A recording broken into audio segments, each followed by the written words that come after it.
Charlotte Doyle dropped to her knees in the dirt and clawed at the ground until her nails split and her fingers bled, pulling a dying calf out of a ditch the richest rancher in Texas had thrown it into like garbage.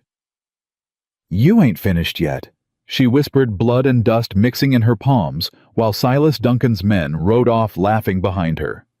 She had no idea the animal she refused to let die would one day bring the most powerful man in the county down to nothing. Before we go on, hit that subscribe button so you don't miss a moment of this story, and drop your city in the comments so I can see how far this one travels. The scream that tore out of Charlotte Doyle's chest wasn't a word. It was something older than words, something that came from the same place. Grief lived, and grief had been living in her chest for 11 months now, ever since they'd lowered Daniel into the ground beneath the cottonwood tree. "Stop! Stop right there, you cowards!" She was running before she'd decided to run, her skirts fisted in one hand, her boots pounding across ground so dry it cracked like old bone beneath her. 3 riders sat their horses at the edge of the ravine, and one of them, a broad-shouldered man named Buck Elroy, was already turning his horse away, already done with the small black shape he'd just dumped over the edge like a sack of spoiled feed. "Ma'am, best you turn around and go home," Buck called down, not even bothering to look at her proper. "Ain't nothing down there concerns you. You threw a living animal into a ditch." Charlotte's voice cracked on the last word, not from weakness, but from a fury so total it had nowhere else to go. "I saw you do it." "Runt calf," the second rider said, spitting to the side like the words tasted bad. "Mr. Duncan's orders. Ain't worth the milk it'd take to save it." "Mr. Duncan's orders," Charlotte repeated, and something in her went cold and still, the way water goes still right before it freezes. "Mr. Duncan send you boys to murder something helpless, or did you volunteer for that particular job yourselves?" Buck's jaw tightened.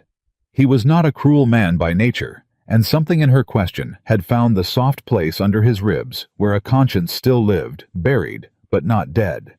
But he had a family to feed and a boss who didn't tolerate men who talked back. So he simply turned his horse and said, "You want to waste your pity on a dying calf, that's your business, Mrs. Doyle. Just don't come crying to Mr. Duncan when your own place goes under for want of sense." They rode off laughing, the sound of it drifting back to her on the hot wind, and Charlotte did not watch them go. She was already scrambling down into the ravine, her boots sliding on loose rock, her hands out in front of her to catch herself, and she did not care one bit about the burrs tearing at her stockings, or the way the sun was already starting to blister the back of her neck. The calf lay crumpled at the bottom, its ribs showing sharp beneath a matted black coat, its breath coming in small, shallow catches that sounded like they might stop at any second and simply not start again. Its eyes were half-open, glassy, already looking at something beyond this world. "No," Charlotte said, and she said it the way a person says a word they intend to enforce with their whole body. "No, you don't. Not today. Not on my watch." She dropped down beside it and began to dig her fingers beneath its body, working it free from where it had wedged against a rock, and when the animal let out a weak, rattling groan, something broke open in Charlotte's chest that had been sealed shut since the day she watched her husband's coffin disappear into the earth. "I know," she whispered, gathering the calf against her body, despite its filth, despite the way its birth-slick hide soaked through her blouse. "I know exactly what that feels like. Being left somewhere to die because somebody decided you weren't worth saving." She had heard the whispers in town. The widow Doyle, 30 acres in debt, no husband, no sons, no sense trying to run a ranch alone. She had heard old women murmur behind gloved hands that it was almost embarrassing a woman clinging to land that men twice her strength couldn't have held on to. She had heard Silas Duncan himself at the mercantile counter not 2 weeks past tell the shopkeeper within her hearing that Charlotte Doyle would be selling her acreage to him by first frost, one way or another, because a woman alone in this country is just land waiting to change hands. She had swallowed all of it. She had nodded politely and paid for her flour and walked out with her spine straight, because that was what her mother had taught her, that a woman's dignity was the one thing nobody could auction off if she refused to let them. But carrying this calf up out of the ravine, its heart beat a frantic stutter against her forearm, she found she was done swallowing. "They counted you out," she said, climbing her arms, burning her breath, tearing at her lungs in the heat. "They counted me out too. Well, I reckon we're neither one of us finished." By the time she reached the top of the ravine, a man was standing there. She hadn't heard him approach, and for one heart-stopping second, she thought Duncan's riders had circled back. But this man was a stranger, tall and sun-weathered, a battered hat pulled low, a coiled rope hanging from his saddle, and a rifle scabbard on a horse that looked like it had seen hard miles. He had the look of a man who'd spent more nights under open sky than under any roof, and his eyes, when they found hers, held something careful and watchful, the look of a man used to sizing up trouble before it found him. "Saw those men ride off laughing," he said, his voice low and even. "Figured somebody ought to see what they left behind." "I've got it handled," Charlotte said, too sharp, too fast. The old reflex of a woman who had learned that offers of help from strange men rarely came without a price attached. "Didn't say you didn't." He tipped his hat, the barest fraction of movement more habit than courtesy. "Name's Jesse Calloway. I was riding through looking for work. Saw the whole thing from up on the ridge." "Then you saw a woman managing on her own." Charlotte adjusted the calf against her hip, ignoring the way her arms trembled with the effort. "I don't need looking after Mr. Calloway." Something almost like amusement flickered across his face, gone as quick as it came. "No, ma'am. Don't reckon you do." His eyes dropped to the calf, then back up to her face, and his expression shifted into something more serious. "That animal's got maybe an hour left in him, unless somebody gets warm milk into his belly quick, and I don't expect you're carrying a bottle in your apron pocket." Charlotte's jaw tightened because he was right, and being right didn't make him any less of a stranger standing uninvited on her land. "My place is a half-mile that way," she said, finally jerking her chin toward the horizon. "I've got milk and I've got a fire, and I don't have time to stand here arguing with a drifter about who's more capable of saving a dying animal." "Wasn't arguing," Jesse said. "Just offering my horse, seeing as yours seems to be back at your place, and that calf ain't getting there any faster in your arms than it would slung over my saddle." Charlotte looked at him a long moment, weighing pride against practicality, and practicality won, though it cost her something to admit it. "Fine," she said. "But I'm walking beside him the whole way. I didn't pull him out of that ravine to lose him to a stranger's saddle horn." "Wouldn't expect anything less," Jesse said, and there was no mockery in it, which surprised her more than she wanted to admit. They didn't speak much on the walk back, and Charlotte spent the silence turning the whole afternoon over in her mind, the cruelty of Duncan's men, the calf's shallow breathing, this quiet stranger who had appeared like he'd been sent by something bigger than coincidence. When they reached her cabin, she took the calf inside and laid him near the hearth, and Jesse, without being asked, saw to his own horse, and then stood in her doorway, like a man unsure whether he'd been invited any further than that. "You can go on your way now, Mr. Calloway," Charlotte said, not unkindly, kneeling beside the calf and warming milk over the fire. "I'm obliged for the ride, but I don't need charity, and I surely don't need company." "Didn't offer charity." Jesse leaned against the doorframe, arms crossed. "Offered a horse. There's a difference, ma'am, though I understand you might not have much reason these days to trust the distinction." Charlotte's hands stilled over the pan of milk. "You presume a great deal about a woman you met 20 minutes ago." "I presume men in this valley have given you plenty of reason to keep your guard up," Jesse said. "Watched Buck Elroy toss a living thing into a ravine like it was spoiled meat. Man doesn't do that without a boss who taught him it was acceptable. Figure that same boss has probably made your life plenty hard too." Charlotte said nothing, because he wasn't wrong, and because something about the steadiness in his voice made her chest ache in a way she hadn't allowed herself to feel in nearly a year. She busied herself with the calf instead, tipping small amounts of warm milk against his lips, coaxing, pleading under her breath. "Come on now," she murmured. "Come on. You didn't survive Silas Duncan's cruelty just to give up on my kitchen floor." The calf's throat worked weakly. A trickle of milk disappeared. Then another. "There," Jesse said quietly from the doorway, and Charlotte looked up to find something unguarded in his face for just a moment, something that looked almost like hope before he caught himself and straightened. "Looks like he's got some fight in him yet." "He's going to need more than fight," Charlotte said. He's going to need a full night of this every hour, or he won't see morning. Then I reckon you'd best let me help you count the hours, Jesse said, seeing as you've got nobody else out here to spell you, and a body can't keep a vigil alone without running themselves into the ground. Charlotte opened her mouth to refuse him, the words already forming, the old armor already rising. But she looked down at the calf's ribs rising and falling in their thin, desperate rhythm. And she looked up at this stranger who had ridden 30 miles to nowhere in particular, and stopped because a woman was crying over an animal in a ditch, and something in her, some tired and lonely and grief-worn part of her, simply didn't have the strength to send him away. "One night," she said, "and you sleep in the barn, Mr. Calloway. I don't care how far you've ridden or how tired you are."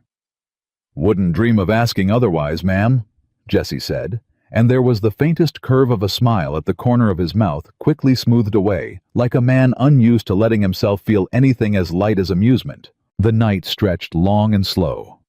Charlotte fed the calf by the hour, her eyes burning with exhaustion, and Jesse sat across the hearth from her feeding the fire, saying little, but somehow his presence didn't press against her the way she expected a stranger's presence to.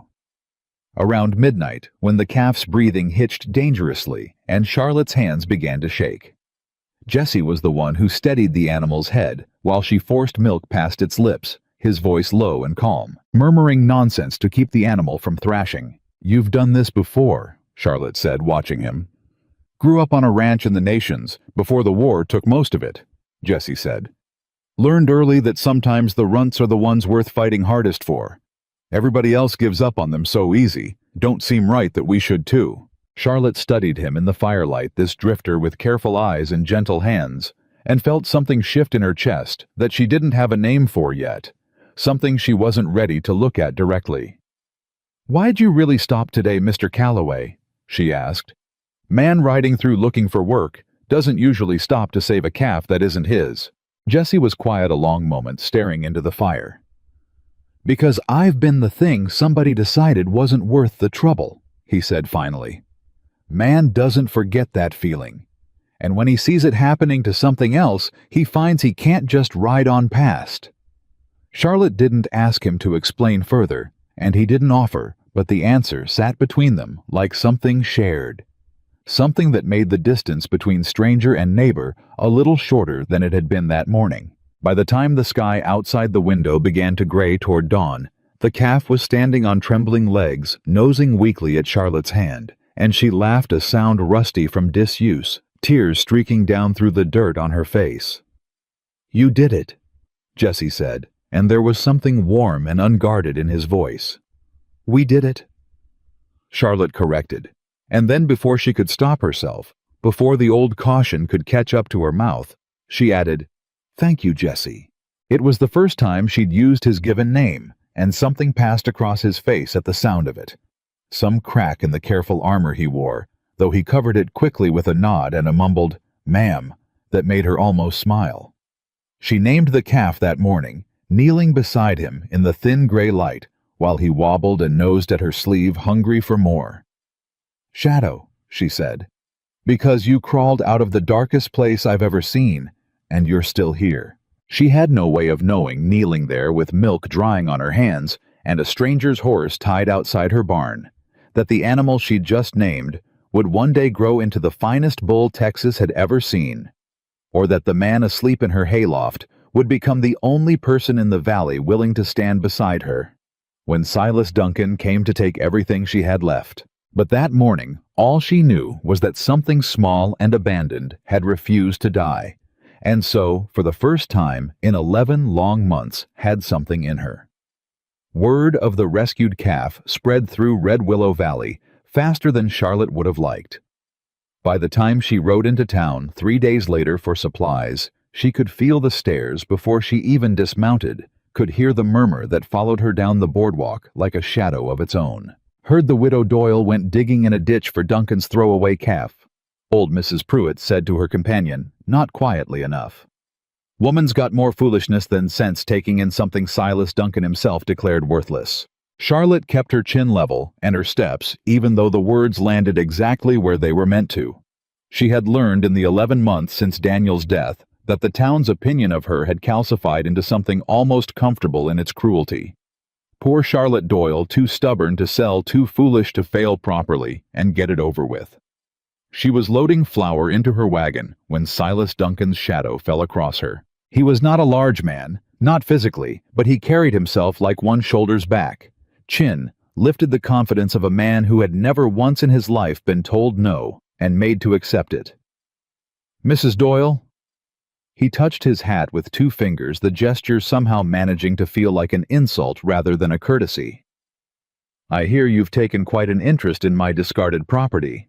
Your men left a living animal to die in a ravine, Mr. Duncan," Charlotte said, not turning from her work. "I'd hardly call rescuing it an interest. I'd call it common decency, though I understand that word may not carry much weight on your ranch." A muscle ticked in Duncan's jaw, the only sign that her words had found their mark. That calf was a defective birth. Weak stock, poor conformation, not worth the feed it would take to raise it to any useful size. My men did what any sensible rancher does with an animal that isn't worth saving. "Funny," Charlotte said, finally turning to face him fully. "How many things you seem to decide aren't worth saving, Mr. Duncan. Calves, widows' ranches, anything that doesn't line your pockets a little fuller." The words hung in the air between them, sharp enough that a few passers-by slowed their steps to listen. Duncan's expression cooled into something harder. "You'd do well to remember, Mrs. Doyle, that your 30 acres sit directly between my north range and the only reliable creek access in this half of the valley. I've made you a fair offer for that land 3 times now. I'd hate to see circumstances force my hand into something less generous." "Is that a threat, Mr. Duncan?" "It's a fact of geography," Duncan said smoothly. "Water rights have a way of becoming complicated for the smaller landholder when the larger one controls the upstream access. I'd hate for your little rescue project to run dry before it ever amounts to anything." Charlotte felt the blood drain briefly from her face before fury rushed back in to replace it. "You'd cut off my water. I'd exercise my rights as the senior claim holder," Duncan said, already turning away, already done with her, the way he was done with anything that had stopped being useful to look at. "Same as any businessman would. Nothing personal in it, Mrs. Doyle. Just good sense." He walked off down the boardwalk, and Charlotte stood there, with her hands curled into fists at her sides, shaking with a rage that had nowhere to go, until a voice behind her, low and familiar, broke through the roar in her ears. "Man like that," Jesse said, stepping up beside the wagon, "spends so much time deciding what's worthless, he never once stops to wonder if somebody's doing the same arithmetic about him." Charlotte turned startled to find him there, having ridden in separately to inquire after work at the livery. "You heard all that?" "Whole street heard it," Jesse said. "Man wasn't exactly whispering. Reckon he wanted an audience for it." "He'll cut my water," Charlotte said, and for the first time that morning, her voice wavered, the fear underneath the fury finally cracking through.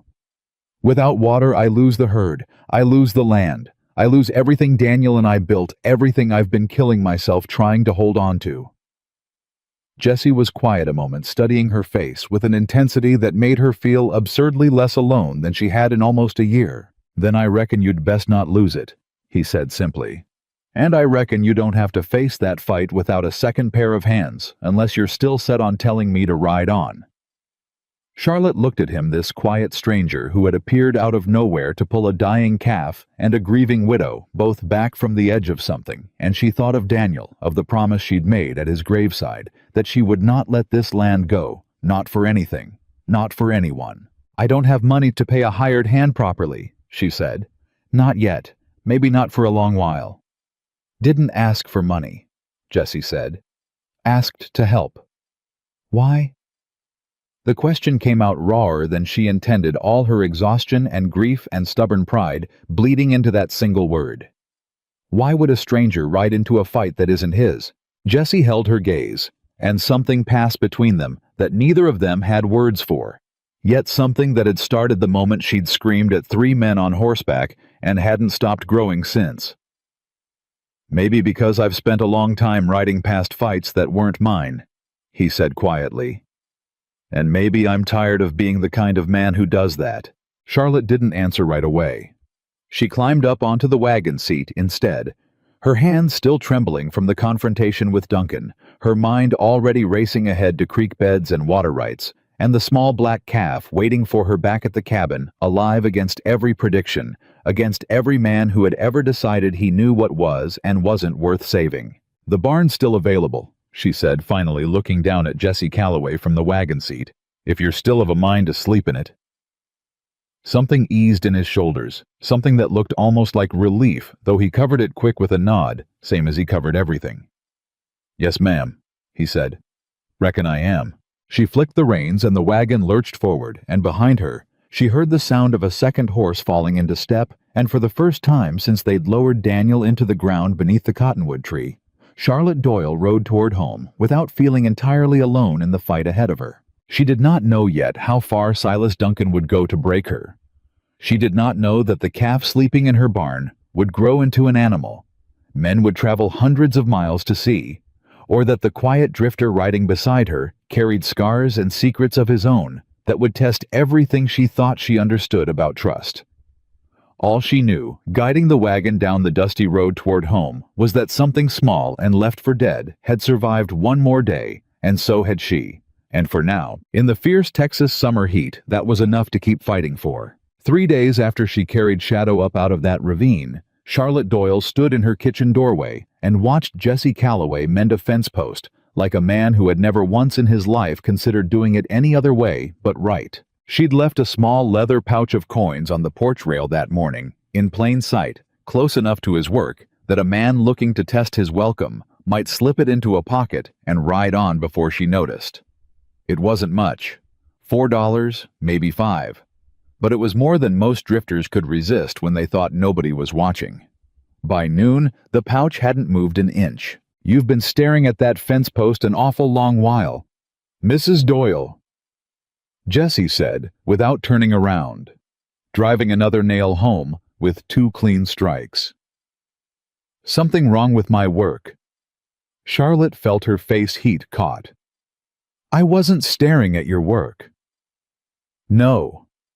Jesse agreed, finally glancing back at her, and there was something knowing in the set of his mouth. "Reckon you were staring at that money you left out there, testing whether I'd take it." She didn't bother denying it. There wasn't much use lying to a man who'd already seen through her plain as glass. A woman alone learns to be careful who she trusts, Mr. Calloway. A woman alone learns smart, Jesse said, setting his hammer down and walking toward her, wiping his palms on his trousers. He picked up the pouch from the rail and held it out to her handle first, same way a man returned something that was never his to keep. "I didn't come here for your money, ma'am. Told you that already. Man only needs to say a thing once if he means it." Charlotte took the pouch back, her fingers brushing his for the briefest moment, and something in that small contact sent a current through her she hadn't felt in 11 months, a current she immediately distrusted and pushed down hard. "I had to know," she said. "I understand," Jesse said. And he did seem to no offense in his face, only that same steady patience he'd carried since the moment she'd screamed at Buck Elroy across a ravine. "Man in my position showing up out of nowhere asking to sleep in a widow's barn. I'd want proof too, was I in your boots." "Are you going to tell me why you really stopped?" Charlotte asked. "Or are we going to keep circling that question the way we have been?" Jesse's jaw worked, and for a moment she thought he might actually answer her plainly. Then his eyes shifted, tracking something past her shoulder, and his whole posture changed shoulders, squaring weight, shifting subtly onto the balls of his feet.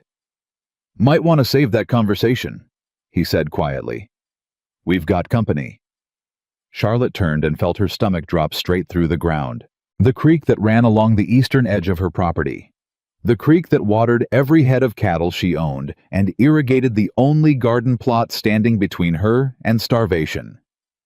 Come winter had gone from a steady silver ribbon to a cracked brown scar of mud in the space of 3 days. "No," she said, already moving her skirts gathered in one fist, running toward the creek bed the same way she'd run toward that ravine days before, some part of her mind refusing to believe what her eyes were telling her, until she stood at the edge of it with dry, cracked earth crumbling beneath her boots. "No, no, no." Jesse was beside her, a heartbeat later, crouching down, running his fingers through the cracked mud, his face grim. "Diverted," he said. "Somebody's dammed it upstream. This didn't happen natural." "Duncan!" Charlotte breathed, and the fury that rose in her was so total, so consuming, that for a moment she couldn't see straight. "He said he would. He stood right there on the boardwalk and told me to my face he'd cut my water, and I thought I actually let myself think he was bluffing." "Man like that doesn't bluff," Jesse said, straightening. "Man like that makes promises. Only difference is which ones he means for kindness, and which he means as a knife." Charlotte's mind raced through the arithmetic of her own ruin. 12 head of cattle, a garden that fed her through winter, a calf not yet 3 weeks old that needed to grow strong on more than just what milk she could spare from her own dwindling stores. "How far upstream?" she asked. "Half-mile, maybe less, judging the grade," Jesse said. "There's a narrows up that way where a man could throw a dam across without much trouble. Wouldn't take more than a few hours' work with the right crew." "Then we're going to go look at it," Charlotte said, already turning toward the barn, toward her horse, her voice hard as flint. "And if Silas Duncan thinks he can starve me off my own land without me standing right there to watch him try, he's sorely mistaken about the kind of woman he's dealing with." "Charlotte?" It was the first time Jesse had used her given name, and something about hearing it in his voice, low and urgent, made her stop, despite herself. "You go up there hollering the way you did at Buck Elroy, and there's a real good chance those men have orders that go past just standing around laughing this time. Man who'll starve out a widow's cattle isn't a man who'll think twice about worse if he figures the situation calls for it." "So what would you have me do?" Charlotte demanded. "Sit here and watch my herd die of thirst, because I was too careful to go looking my enemy in the eye." Jesse was quiet a moment, and when he spoke again, his voice had dropped into something colder, more measured, a tone she hadn't heard from him before. "I'd have you let me go first. See what we're dealing with before you go charging in." "This is my land, Mr. Calloway." "I'm aware," he said, "and I intend to keep it that way if you'll let me help you do it smart instead of just brave." They rode up together in the end because Charlotte refused outright to be left behind on her own property. And Jesse, after a long look that told her arguing further would waste time, neither of them had simply nodded and swung up onto his horse. The dam came into view a half-mile up, exactly where Jesse had guessed, a crude but effective wall of logs and packed earth thrown across the narrows, the creek pooling up dark and swollen behind it, while the channel below ran dry as a bone. 2 of Duncan's men sat their horses nearby, rifles resting easy across their saddles, watching the water with the bored satisfaction of men doing a job they didn't particularly care about, but weren't about to question either. One of them was Buck Elroy. "Mrs. Doyle?" Buck straightened in his saddle when he spotted her, and something flickered across his face that might have been shame quickly buried. "This ain't a good place for you to be right now." "This is my water," Charlotte said, reining in hard enough that her horse tossed its head. "You've dammed my water, Buck Elroy, and I want to know if you did it with your own hands, or if you sent somebody with less conscience to do your dirty work for you." Buck's face reddened. "Mr. Duncan's got senior rights to this creek, ma'am, filed proper at the county office. Ain't nothing illegal about a man exercising his own claim. Your Mr. Duncan's claim runs to the creek where it crosses his land," Jesse said, his voice carrying an edge Charlotte hadn't heard from him before, flat and certain, the voice of a man who knew exactly what he was talking about. "This narrow sits a full quarter-mile inside Doyle land, by my reckoning. You want to explain how a man exercises senior rights on ground he doesn't own?" The second rider, a lean man with a scar bisecting one eyebrow, shifted his rifle just slightly, not quite pointing it, but close enough that the message landed clear. "Don't reckon that's any concern of a drifter's." "Might not be," Jesse said, and he didn't so much as glance at the rifle, which unsettled Charlotte more than if he'd flinched. "But it's surely a concern for a county judge with somebody of a mind to file a complaint about a man building illegal works on land that ain't his." Buck's eyes cut toward his companion, some silent calculation passing between them, and Charlotte watched the confidence drain slightly out of both men's postures. They hadn't expected pushback with teeth in it. They'd expected a grieving widow they could bully into submission, with a show of force and a few cruel words. "We're just following orders," Buck said finally, though his voice had lost some of its certainty.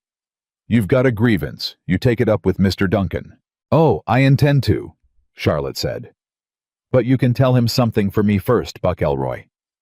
You can tell him that I know exactly what he's doing, and I know exactly why he's doing it, and it isn't going to work.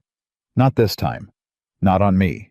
They rode back down toward the cabin in silence for a stretch, Charlotte's mind churning through half-formed plans, none of them adequate, all of them shadowed by the same cold arithmetic. Without that creek, she had maybe a week before her cattle started showing real distress, 2 weeks before the situation turned fatal. "You knew that," she said, finally glancing at Jesse. "About the property line. About senior rights only running to where the creek crosses his own land." "I know a fair bit about water law," Jesse said, and something guarded crept back into his voice, some door quietly closing that had been open only minutes before. "Man picks things up riding through enough territory." "That's not an answer." "It's the one I've got for now," Jesse said, and though his tone stayed gentle, there was a firmness underneath it that told her pushing further wouldn't move him. Not yet. They found Samuel Hayes waiting at the cabin when they returned, an older man with a weathered face and hands gnarled from decades of hard work, sitting patient on his wagon seat, like he'd known exactly when they'd be back. Charlotte had met him only a handful of times since Daniel's death, mostly at church functions, where he'd offered quiet condolences, and little else but something in his expression now told her this wasn't a social call. "Mrs. Doyle." He climbed down slow, favoring one hip. "Heard talk in town this morning that Duncan's men were seen working up near the Narrows. Figured I'd best come see for myself whether the rumor was true." "It's true," Charlotte said, exhaustion bleeding into her voice despite her best efforts to keep it steady. "He's dammed the creek. My whole herd's without water inside a week if I can't find a solution." Samuel's face tightened, old anger surfacing beneath decades of careful restraint. "I was afraid of that. Been afraid of it since your Daniel passed, truth be told." Charlotte went very still. "What do you mean?" Samuel glanced toward Jesse, a question in his eyes, and Charlotte answered it before he could ask it aloud. "You can speak freely. Mr. Calloway's been more help to me these past days than half this valley combined." Samuel nodded slowly, accepting that. "Your husband come to see me, must have been 3-4 days before the accident.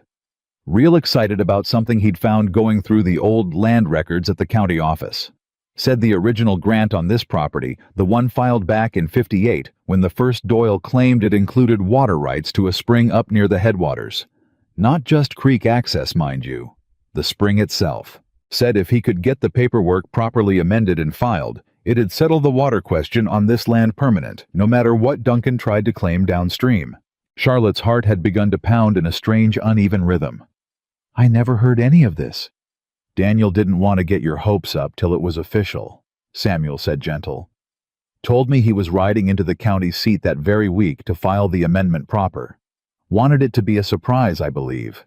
Something good after a hard winter. He never made it."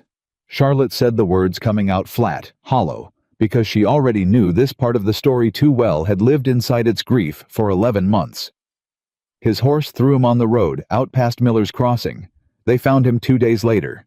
"I know it," Samuel said, and something in his careful gentleness told her he'd been holding this piece of the story close for a long while, unsure whether it was kindness or cruelty to share it.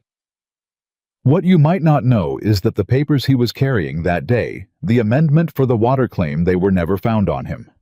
Searched his saddlebags myself when they brought him in. Nothing there but an empty satchel." The ground seemed to tilt slightly beneath Charlotte's feet.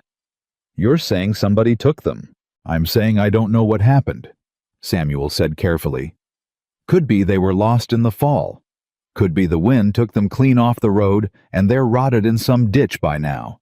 I'm an old man who's learned not to go accusing folks of things I can't prove, Mrs. Doyle. But I'll tell you this much plain. Silas Duncan has spent 10 years trying to buy this parcel off every Doyle who's held it long before you or your husband ever came into the picture, and he's never once explained to my satisfaction why 30 acres of scrubland matters so much to a man who already owns half the valley.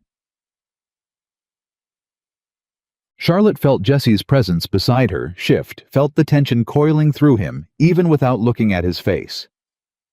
"If that spring feeds the whole creek system," Jesse said slowly, "man who controlled it wouldn't just be watering his own herd. He'd control every drop of water downstream, every ranch, every claim, every homestead that depends on this creek for their cattle." "That's my thinking too," Samuel said grimly. "And I believe Silas Duncan has known it a long sight longer than any of us." Charlotte stood very still, her mind reeling through 11 months of grief reframed suddenly into something sharper, something that had teeth. She had mourned Daniel as a man taken by cruel accident, random and senseless. Now a new and terrible possibility had opened beneath that grief like a trapdoor, one she wasn't ready to look at directly, wasn't sure she could survive looking at directly. "I need to see those original land records," she said finally, her voice steadier than she felt. "If Daniel found proof of that water grant once, there has to be a copy somewhere, the county office or filed with the original grant paperwork." "I can take you into town myself tomorrow," Samuel offered. "Clerk owes me a favor or two. We'll get to the bottom of what your husband found one way or another." That night, after Samuel's wagon had rattled off down the road, and the cabin had settled into its familiar quiet, Charlotte sat at her kitchen table long after the lamp had burned low, staring at nothing, turning Samuel's words over and over until they'd worn smooth grooves into her thoughts. Jesse found her there near midnight, having come in from checking the herd one final time before turning in. "You should be sleeping," he said quietly, though he made no move to leave her be. "I keep thinking about Daniel," Charlotte said, not looking up. "I keep thinking maybe I buried a man who died reaching for something good, something that would have saved this ranch, and somebody took it from him before it ever had the chance." Jessie pulled out the chair across from her and sat slow and deliberate, giving her space to continue or not as she chose. "I don't have proof of anything," Charlotte continued. "I know that. Samuel doesn't have proof either.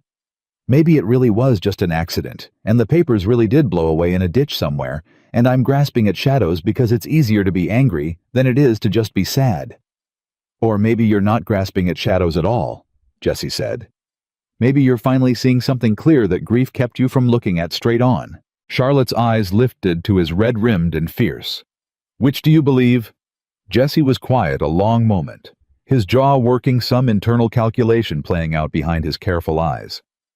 "I believe a man like Silas Duncan doesn't spend 10 years chasing 30 acres of scrubland for nothing. I believe men who build their whole lives on controlling things don't tend to let inconvenient accidents get in their way when there's something valuable enough at stake." "That's not an answer either," Charlotte said. But there was less accusation in it this time, more exhaustion. "No," Jesse agreed. "But it's honest far as I'm willing to guess at things I can't prove." They sat together in the low lamplight a while longer, not speaking, and Charlotte found herself studying the lines of his face, the careful watchfulness that never seemed to fully leave him, even in stillness, and wondered not for the first time what exactly a man carried with him that made him look at the world the way Jesse Calloway looked at it, like every quiet moment might still hold a threat worth watching for. She didn't get the chance to ask.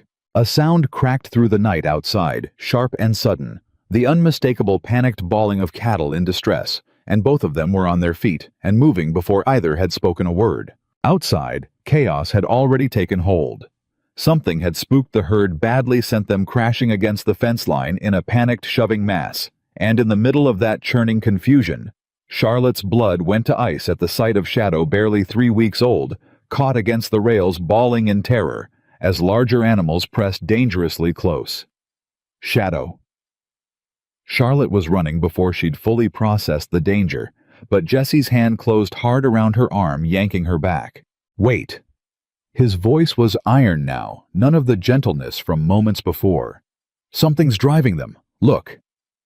And there at the tree line beyond the fence, a shape moved low and quick through the darkness.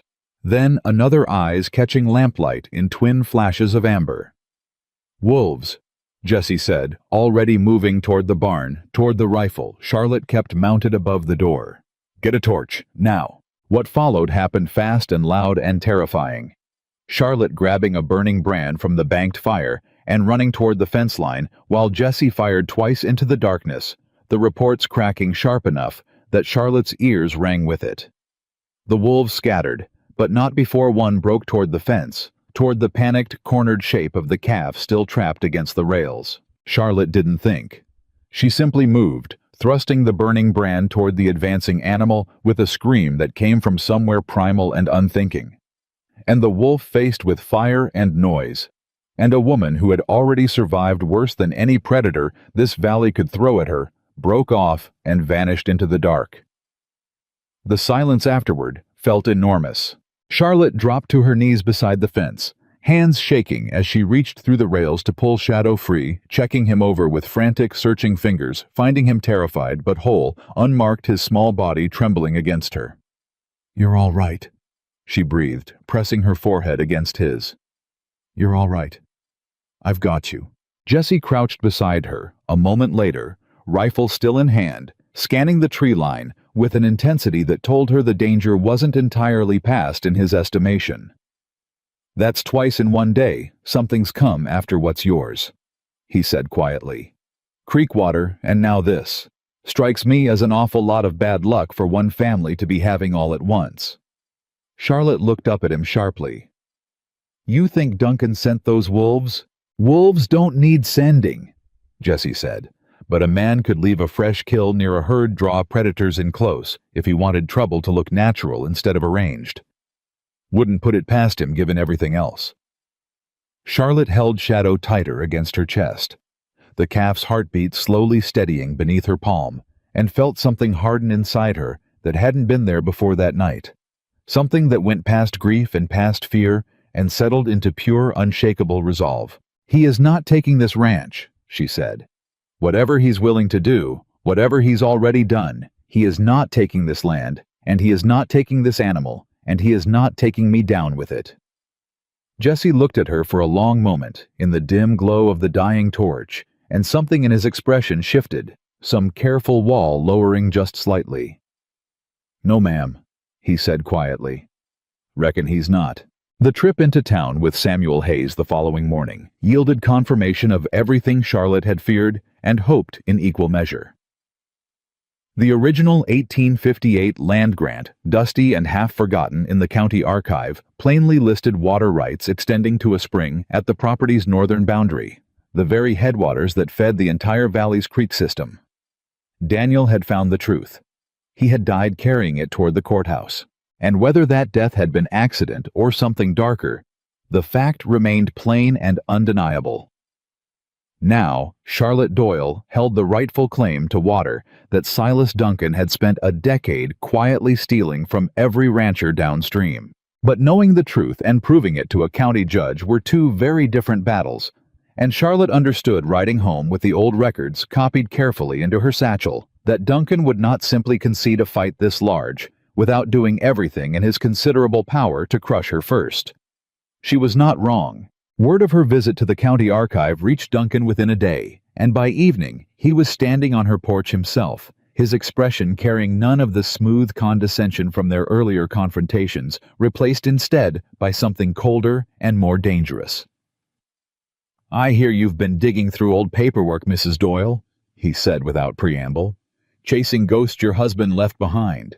I hear you've been diverting water you have no legal claim to," Charlotte answered, standing her ground on her own porch, refusing to let his presence push her back a single inch. "Funny how these things work out, Mr. Duncan. Seems the truth has a way of surfacing eventually, no matter how deep a man tries to bury it." Something flickered behind Duncan's eyes, quick and dangerous, gone before she could name it. "You do well to consider carefully what you're accusing me of, and even more carefully, what you intend to do about it. I have lawyers in 3 counties, Mrs. Doyle. I have relationships with every judge worth knowing between here and Austin. A widow with a stack of dusty paperwork and a drifter for hired help is not equipped to win a fight of this size, no matter how righteous you believe your cause to be." "Maybe not alone," Charlotte said, "but I don't intend to fight it alone." Duncan's gaze flicked briefly to Jesse, who had come to stand in the doorway behind her, silent and watchful, and something calculating crossed the older man's face. "That drifter of yours," Duncan said slowly. "Calloway, is it? Strikes me I've heard that name somewhere before, though I can't quite place the context. Give me time, though. A man in my position has resources for remembering things other folks might prefer stayed forgotten." The threat landed exactly as intended, and Charlotte felt Jesse go very still behind her, though his face gave nothing away. "Get off my land, Mr. Duncan," Charlotte said, her voice low and hard. "You've done enough damage here for one visit." Duncan smiled thin and humorless and touched his hat with 2 fingers before turning back toward his horse. "This isn't finished, Mrs. Doyle. Not by half." He rode off into the gathering dusk, and Charlotte stood on her porch a long while after the sound of hoofbeats had faded, her heart pounding with a mixture of fury and something colder. Something that felt uncomfortably close to fear. "He knows something about you," she said, finally turning to face Jesse. "Or he's trying to find out something. What was that about?" Jesse's face had gone carefully blank, the same guarded expression she'd learned to recognize as the sign of a door closing. "Man like Duncan makes threats to rattle folks," he said. "Doesn't mean there's truth behind every one of them." "Jesse." Charlotte stepped closer, searching his face. "If there's something about your past that could hurt this family, hurt this ranch, I need to know it now. Before he finds whatever he's looking for and uses it against us both." For a moment, something raw flickered across Jesse's expression, some old wound close enough to the surface that she could see the edges of it even through his careful control. Then he shook his head slow and firm.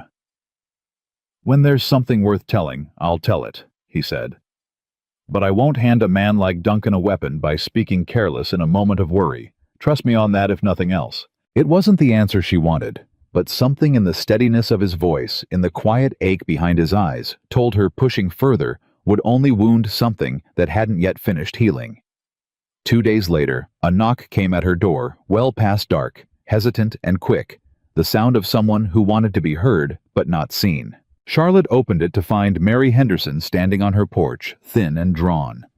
Her husband Walter waiting nervous in the shadows behind her with their wagon 3 gaunt sickly cattle tethered alongside it. "Mrs. Doyle." Mary's voice shook equal parts shame and desperation. "I know it's late, and I know we've no right asking given how things have gone in town. But we heard about your bull calf. Heard the things folks are saying, how the animals carrying his blood seem to weather hardship better than anything else in the valley. Our herd's dying, Mrs. Doyle. Duncan's called our note due early, same as he's threatened half the small ranches around here, and if we can't strengthen our stock quick, we're going to lose everything." Charlotte looked past Mary at Walter's stricken face, at the 3 suffering animals standing exhausted in the dark, and felt the old ache of her own desperation rising up to meet theirs. "Why come to me?" she asked, though she already suspected the answer. "Town's made its opinion of me plain enough. Foolish woman wasting kindness on things not worth saving." Mary's chin trembled, but her eyes stayed steady. "Because a foolish woman pulled a dying calf out of a ditch when nobody else would, and now that calf's the strongest animal in this valley. Because we're desperate, Mrs. Doyle, and desperate folks stop caring what the gossips say when their children need feeding come winter." Charlotte studied her a long moment, then looked to Jesse, who stood quiet in the doorway, offering no opinion, only patient support for whatever she chose to decide. "Bring them in," Charlotte said finally. "Pastor's got room and Shadow's line has proven strong enough to share. We'll work out terms that are fair to both of us. But Mary Walter, I need you to understand something plain. Duncan will not take kindly to learning you've come to me for help, instead of bending to whatever terms he's offering." "We know it," Walter said, speaking for the first time, his voice rough with exhaustion. "But a man can only bend so far before he breaks entire, Mrs. Doyle. We'd rather take our chances standing with you than keep kneeling to him." It was the first crack in the wall the valley had built around her, and Charlotte felt something unclench in her chest that had been wound tight since the day they'd lowered Daniel into the ground. Within a week, 3 more families followed the Hendersons' example, arriving under cover of darkness, with weakened stock and desperate hope, and Charlotte opened her gates to each of them in turn, offering fair terms in exchange for pasture and access to Shadow's growing bloodline. The arrangement was simple and honest: her land and her animals' strength in exchange for a modest share of future calves, enough to slowly rebuild her own dwindling resources without exploiting anyone's desperation. The valley was shifting quietly beneath Silas Duncan's notice, and Charlotte allowed herself for the first time in nearly a year the smallest flicker of hope. That hope came under threat again on a hot, still afternoon when a traveling peddler named Otis Pruitt rolled his wagon up to Charlotte's cabin, hawking ribbons and tonics and gossip in equal measure, and stopped dead at the sight of Jesse working near the barn. "Well, I'll be," Otis said, squinting hard, his weathered face splitting into something between delight and disbelief. "Jesse Calloway. Ranger Calloway, unless I'm mistaken, and I don't reckon I am. Last I heard tell you broke up the Barlow gang single-handed down near Laredo, sent half of them to the gallows and the other half running for Mexico." The air went taut as a drawn wire. Jesse's hand stilled on the fence post he'd been working, his shoulders squaring in that familiar defensive posture Charlotte had come to recognize. "You're mistaken, friend," Jesse said, his voice carefully even. "Name's familiar is all." Otis frowned, studying him harder. "Now I could swear." He stopped himself. Some flicker of old instinct telling him he'd wandered somewhere he oughtn't. "Well, man's face changes some years passing. Apologies for the confusion." He didn't linger long after that, and once his wagon had rattled off down the road, Charlotte turned to Jesse with her arms crossed, her patience for careful silences finally reaching its end. "Ranger Calloway," she said. "The Barlow gang. That's not nothing, Jesse. That's not a name a man mistakes casually." Jesse's jaw tightened, and for a long moment she thought he might simply walk away rather than answer. Then slowly, something in him seemed to give way. "I rode with the Rangers 7 years, he said quietly. "Barlow gang killed 11 people across 4 counties before we finally ran them to ground. I was there the night it ended. Man wasn't lying about that part. Then why deny it? Why let a man walk away thinking he'd mistaken you for somebody else?" Jesse's eyes lifted to hers, and there was something old and tired in them. Something that spoke of weight carried a long, long way. "Because the night it ended wasn't clean, Charlotte. Wasn't the kind of story that gets told simple in a saloon over whiskey. Man died that night who maybe didn't have to. My commanding officer's report called it justified. Some folks back in Laredo called it something else entire. I left the Rangers not long after, and I've been writing since, trying to outrun a version of that night that I'm not sure I even believe myself some days." Charlotte stood very still, absorbing this, watching the careful armor Jesse Calloway wore crack open, just enough to show her the raw grief, underneath it grief, that mirrored her own in shape, if not in substance. "Is that why you stopped that day?" she asked softly. "When you saw those men throw shadow into the ravine? Because you understood better than most what it means to have folks decide you're not worth the trouble of saving." Jesse held her gaze, something fragile and unguarded passing between them, and for a moment Charlotte thought he might close the distance separating them entirely, thought she might let him. "Yes, ma'am," he said quietly. "That's exactly why." The moment held taut and trembling until the distant sound of an approaching rider broke it apart, both of them stepping back with the same instinctive caution, though something had shifted permanently in the space between them, something neither was ready yet to name aloud. The rider proved to be one of Samuel Hayes's grandsons, breathless and urgent, bearing word that shook whatever fragile peace the afternoon had built. "Mr. Duncan's called a meeting at the town hall," the boy said, gasping for breath. "Tonight. Says he's got proof the widow Doyle's been running some kind of swindle on struggling ranchers, taking advantage of their desperation for her own gain. Whole town's talking about it, Mrs. Doyle. Grandpa sent me quick as I could ride." Charlotte felt the ground shift beneath her. Once again, the fragile trust she'd spent weeks building suddenly threatened with total collapse, and beside her, she felt Jesse go rigid with the same understanding. Silas Duncan had finally found his weapon, and he intended to use it not against her land, not against her water rights, but against the one thing she'd built, that money couldn't touch the trust of a valley finally starting to believe in her. "Saddle the horses," Charlotte said, her voice steady, despite the fear clawing up through her chest. "We're not going to sit here and let him tell my story for me." Jesse was already moving toward the barn, but he paused at the door, looking back at her with something fierce and protective in his expression. "Whatever happens tonight," he said, "you won't be walking into it alone. Not while I've got breath left to stand beside you." Charlotte nodded, gathering her resolve around her like armor, and as she moved to follow him, she caught one last glimpse of Shadow, grazing peaceful in the pasture beyond. Grown stronger and larger in these past weeks than any calf his age had a right to be utterly unaware that the fate of everything Charlotte had built to save him now hung on what happened in a crowded town hall before the night was through. The town hall was already packed by the time Charlotte and Jesse rode up, lantern lights spilling gold across the boardwalk, the low murmur of a crowd working itself into something sharper than idle gossip. Charlotte felt every eye turn toward her the moment she stepped through the door. Felt the room's temperature drop, the way a room does when it's already decided what story it wants to believe. Silas Duncan stood at the front near the podium, dressed sharper than usual, his expression arranged into something that might have passed for concern if a person didn't know better. "Ah, Mrs. Doyle," he said loud enough to carry to every corner of the hall. "Glad you could join us. Seemed only right you should be present to hear the concerns your neighbors have raised." "My neighbors," Charlotte repeated, walking straight up the center aisle with her chin level and her spine iron straight, Jesse a half step behind her shoulder. "Funny how you're always so eager to speak for people, Mr. Duncan, right up until it's their turn to speak for themselves." A ripple of murmurs moved through the crowd. Duncan's smile thinned, but held. "I've simply brought forward what several ranchers have shared with me in confidence," he said. "Concerns that you've been offering desperate families false promises, taking their weakened cattle onto your land under terms that benefit only you, while they remain none the wiser about the true cost, until it's too late to walk away." "That's a lie," a voice called from the back, and Charlotte turned to see Walter Henderson pushing forward through the crowd, his hat gripped tight in both hands, his face flushed with anger.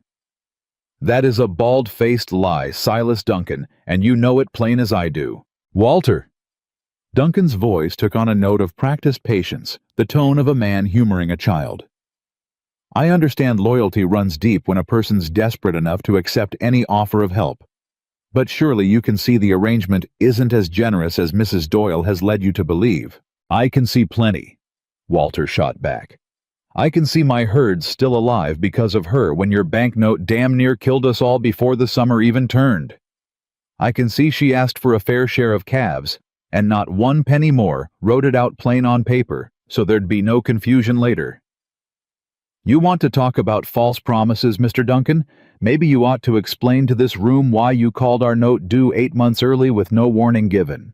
The murmur in the crowd shifted, uncertain now, no longer quite so unified in its skepticism. "Business decisions are rarely popular," Duncan said smoothly, though Charlotte caught the faint tightening around his eyes, the first crack in his composure. "That doesn't make them predatory." "Funny word for you to use," Charlotte said, stepping fully into the lamplight, where the whole room could see her face, see that she wasn't shrinking from this fight. "Predatory. Since we're speaking plainly tonight, Mr. Duncan, why don't we discuss the creek you dammed on my property 3 weeks past water rights that legal record shows belonged to my land since 1858, water you diverted without so much as a word of warning, leaving my herd to suffer for it." A sharp intake of breath moved through the hall. Duncan's jaw tightened visibly now. "That water dispute is a legal matter still under review," he said, his voice losing some of its earlier smoothness. "Under review by whom?" This came from Samuel Hayes, rising slowly from his seat near the front, leaning on his cane, his voice carrying the weight of decades in this valley. "I've seen the original grant myself, Silas, filed in the county archive plain as day. That spring, and the water rights attached to it, belong to Doyle land, not yours, and have since before either of us was born." "Old records get misfiled," Duncan said, but the confidence had drained further from his voice, now replaced by something tighter, more careful. "Clerical errors happen." "Convenient error," Samuel said, "given how many years you've spent trying to buy that parcel off every Doyle who's held it." The room had gone fully quiet now, waiting, and Charlotte felt the tide of the evening shifting, felt something like hope kindling in her chest for the first time since Duncan had called this meeting. Then Duncan's eyes shifted cold and calculating, landing on Jessie, standing silent at Charlotte's shoulder, and Charlotte felt her stomach drop before he'd even spoken a word. "Since we're speaking plainly tonight," Duncan said, his voice regaining its edge, "perhaps we ought to discuss the character of the man Mrs. Doyle has taken into her confidence. Into her home by all accounts, sleeping in her barn these past weeks." "Mr. Duncan," Charlotte warned, "whatever you're about to say, I did some inquiring." Duncan continued, ignoring her entirely, raising his voice to carry across the whole hall. "After that curious business with the peddler last week, seems our Mr. Calloway isn't simply a drifter looking for honest work. Seems he was a Texas Ranger until he wasn't anymore. Until a man died under his watch in Laredo, a death some folks down that way still call murder rather than justice." The room erupted into a low roar of shocked murmurs, and Charlotte felt the ground tilt beneath her, felt every eye in the hall swing from her toward Jessie, whose face had gone completely dangerously still. "That's not the whole truth," Jessie said, his voice low, but cutting through the noise with a control that Charlotte recognized now as hard-won, the discipline of a man who'd learned to keep his composure, even when the world tried to tear it from him. "And you know it isn't Duncan, or you wouldn't be so eager to tell only half of it." "Then correct me," Duncan said, spreading his hands in mock invitation. "Enlighten this room, Mr. Calloway. Tell them exactly what happened that night in Laredo." Charlotte watched Jessie's throat work, watched the old grief surface behind his careful eyes, and stepped instinctively closer to him, close enough that her shoulder brushed his arm. "You don't have to answer him," she said quietly. "Not here, not like this." "Yes," Jessie said, just as quiet, though something in his posture had straightened, some decision settling into his bones. "I believe I do." He turned to face the room fully, and Charlotte watched him gather himself the way she imagined he must have gathered himself 100 times, riding into danger, some deep well of steadiness that fear couldn't fully touch. "The man who died that night was named Cole Rutherford," Jessie said, his voice carrying clean through the silent hall. "He was part of the Barlow gang wanted for murder in 4 counties, 11 people dead by their hand before we finally ran them to ground outside Laredo. When the shooting started, Rutherford threw down his weapon, put his hands up, called out that he was surrendering." He paused, and Charlotte saw the memory pass across his face like a shadow, raw, even after however many years had passed since. "My commanding officer didn't believe him," Jessie continued. "Ordered us to fire anyway, said a man like Rutherford didn't deserve the benefit of the doubt after what he'd done. I refused the order. Officer shot him himself, point-blank, hands still raised. Filed his report, calling it justified resistance. I filed my own report, calling it exactly what I'd seen it to be. Cost me my commission. Cost me every friend I had in that outfit. Men who closed ranks around their commander rather than believe a fellow ranger over him. I've been riding since, trying to outrun the fact that the one time I tried to do right by the law, instead of just following orders, it cost me everything I'd built my whole life around." The hall had gone utterly silent, the weight of his words settling over the crowd like something physical. "So yes," Jessie said, his eyes finding Duncan's across the room, steady and unflinching. "A man died that night, but it wasn't by my hand, and it wasn't because I lacked the conscience to stop it. It was because I had too much conscience to let it happen quiet, and men like you, Duncan, men who've spent their whole lives learning that power excuses cruelty, you'll always find that kind of conscience inconvenient to have around." For a long moment nobody spoke. Then from the back of the hall, an older woman's voice broke the silence, thin but clear. "My nephew served under Captain Wilkes in Laredo," she said.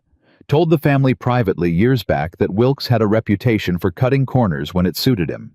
Never surprised me none to hear a young ranger paid the price for having more honor than his commander could stomach." A murmur of agreement moved through pockets of the crowd, and Charlotte watched something shift in the room's collective mood, watched sympathy begin to outweigh suspicion.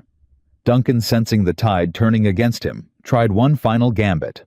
"Regardless of ancient history," he said, "the fact remains that Mrs. Doyle has taken a man of questionable judgment into close confidence with vulnerable families throughout this valley. I ask this room to consider whether that judgment reflects well on her own character. My character," Charlotte said, stepping forward, her voice ringing clear and hard through the hall, has never once involved diverting a neighbor's water calling in notes early to force families off land their grandparents worked, or spreading half-truths about a man's past to distract from my own wrongdoing. If this room wants to question judgment tonight, Mr. Duncan, I'd suggest they start with yours. The applause that followed startled her, scattered at first, then building Walter Henderson, leading it with his hat raised high. Other ranchers she'd helped joining in until the sound filled the hall, and Duncan stood at the podium with his face gone the color of old ash, his authority crumbling visibly before the whole valley's eyes. He left without another word, shouldering through the crowd toward the door, and as he passed Charlotte, he paused just long enough to speak low, meant only for her ears. "This isn't finished."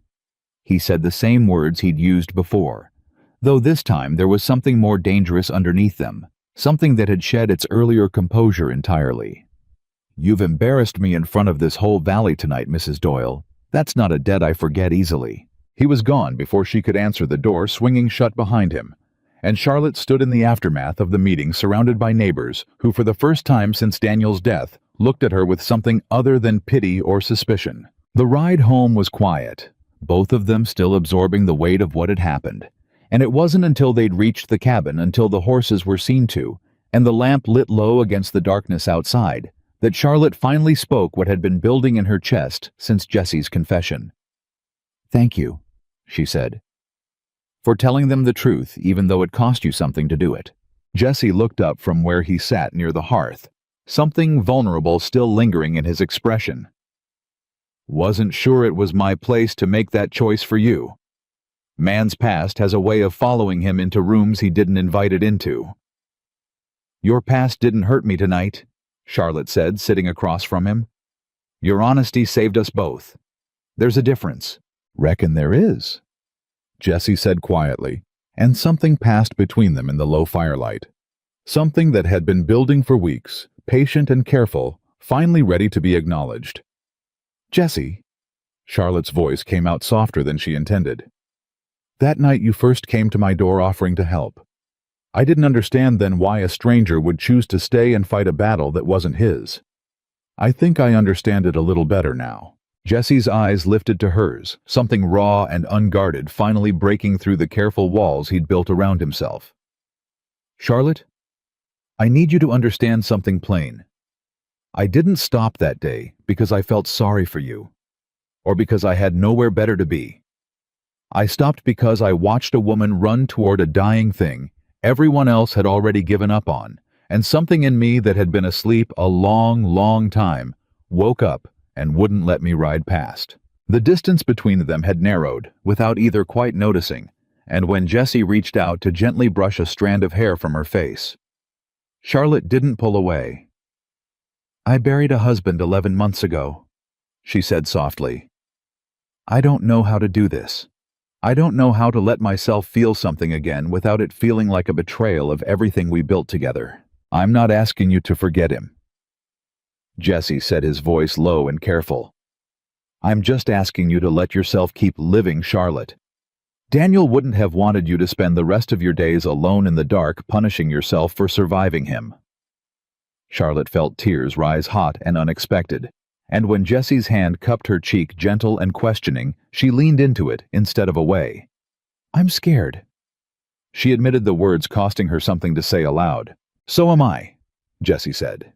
"Man doesn't survive what I survived and come out the other side without carrying some fear of his own. But I'd rather be scared standing beside you than safe riding alone the rest of my days." The kiss that followed was soft, tentative, both of them moving slow, giving the other every chance to pull back.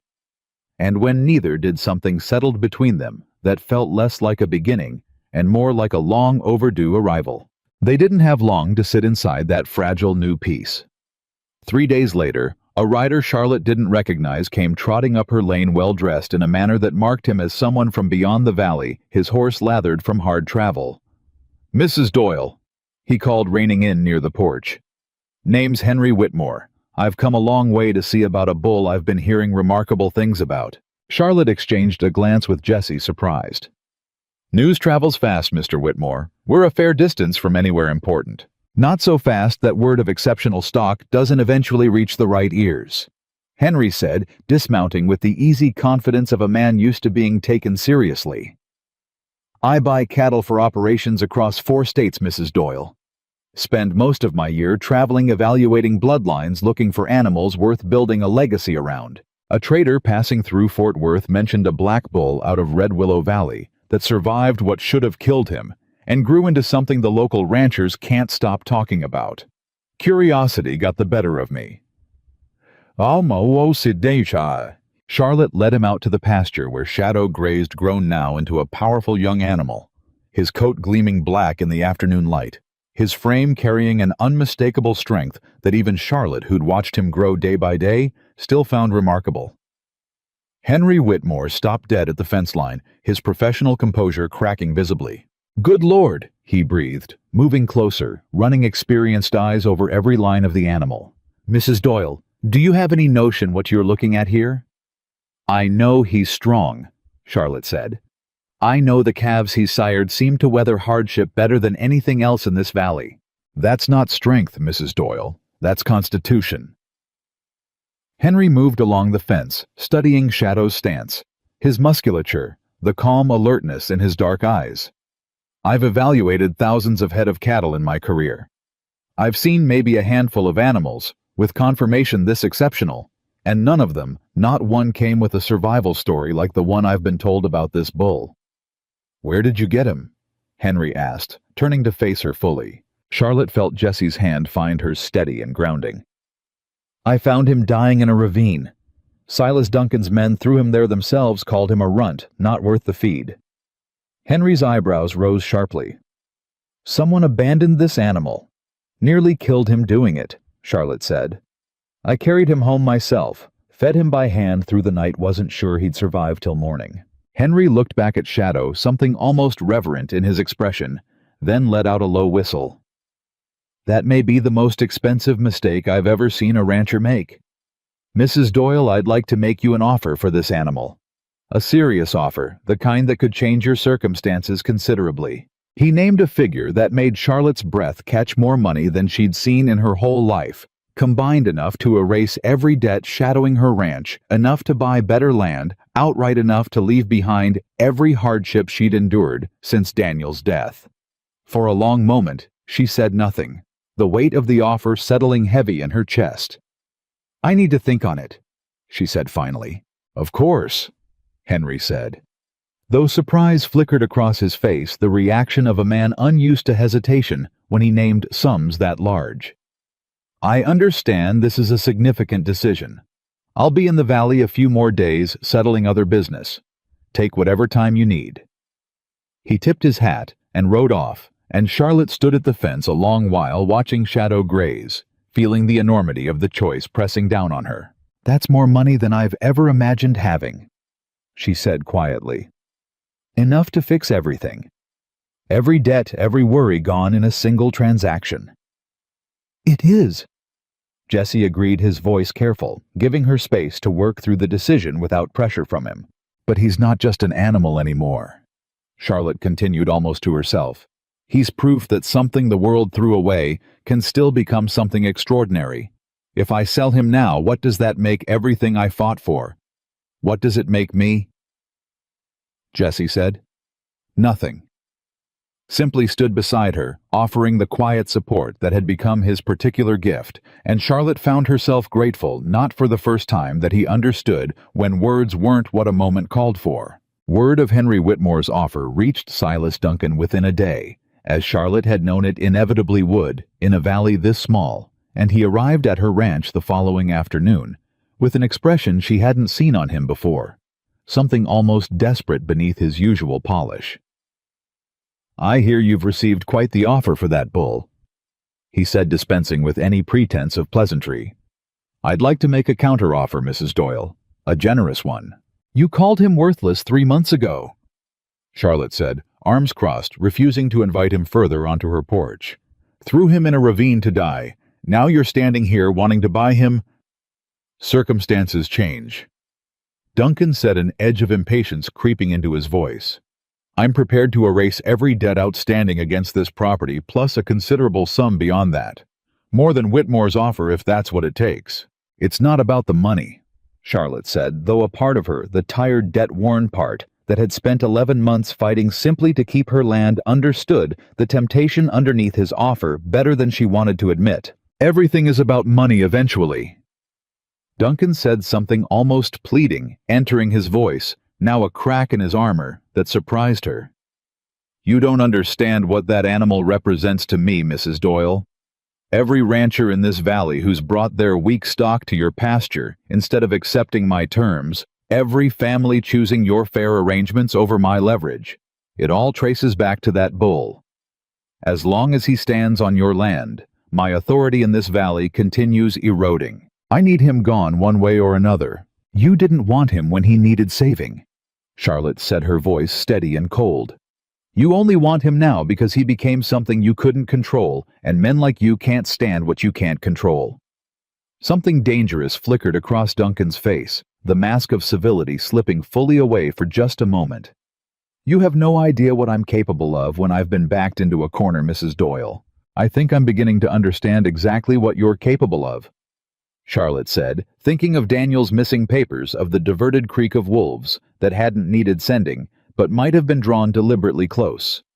And I think it's time this valley understood it too.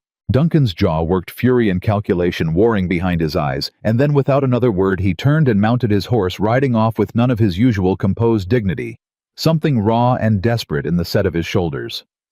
That wasn't a man conceding defeat, Jesse said quietly, watching him go. That was a man deciding what he's willing to do next. His words proved prophetic sooner than either of them anticipated. 2 nights later, Charlotte woke to the smell of smoke.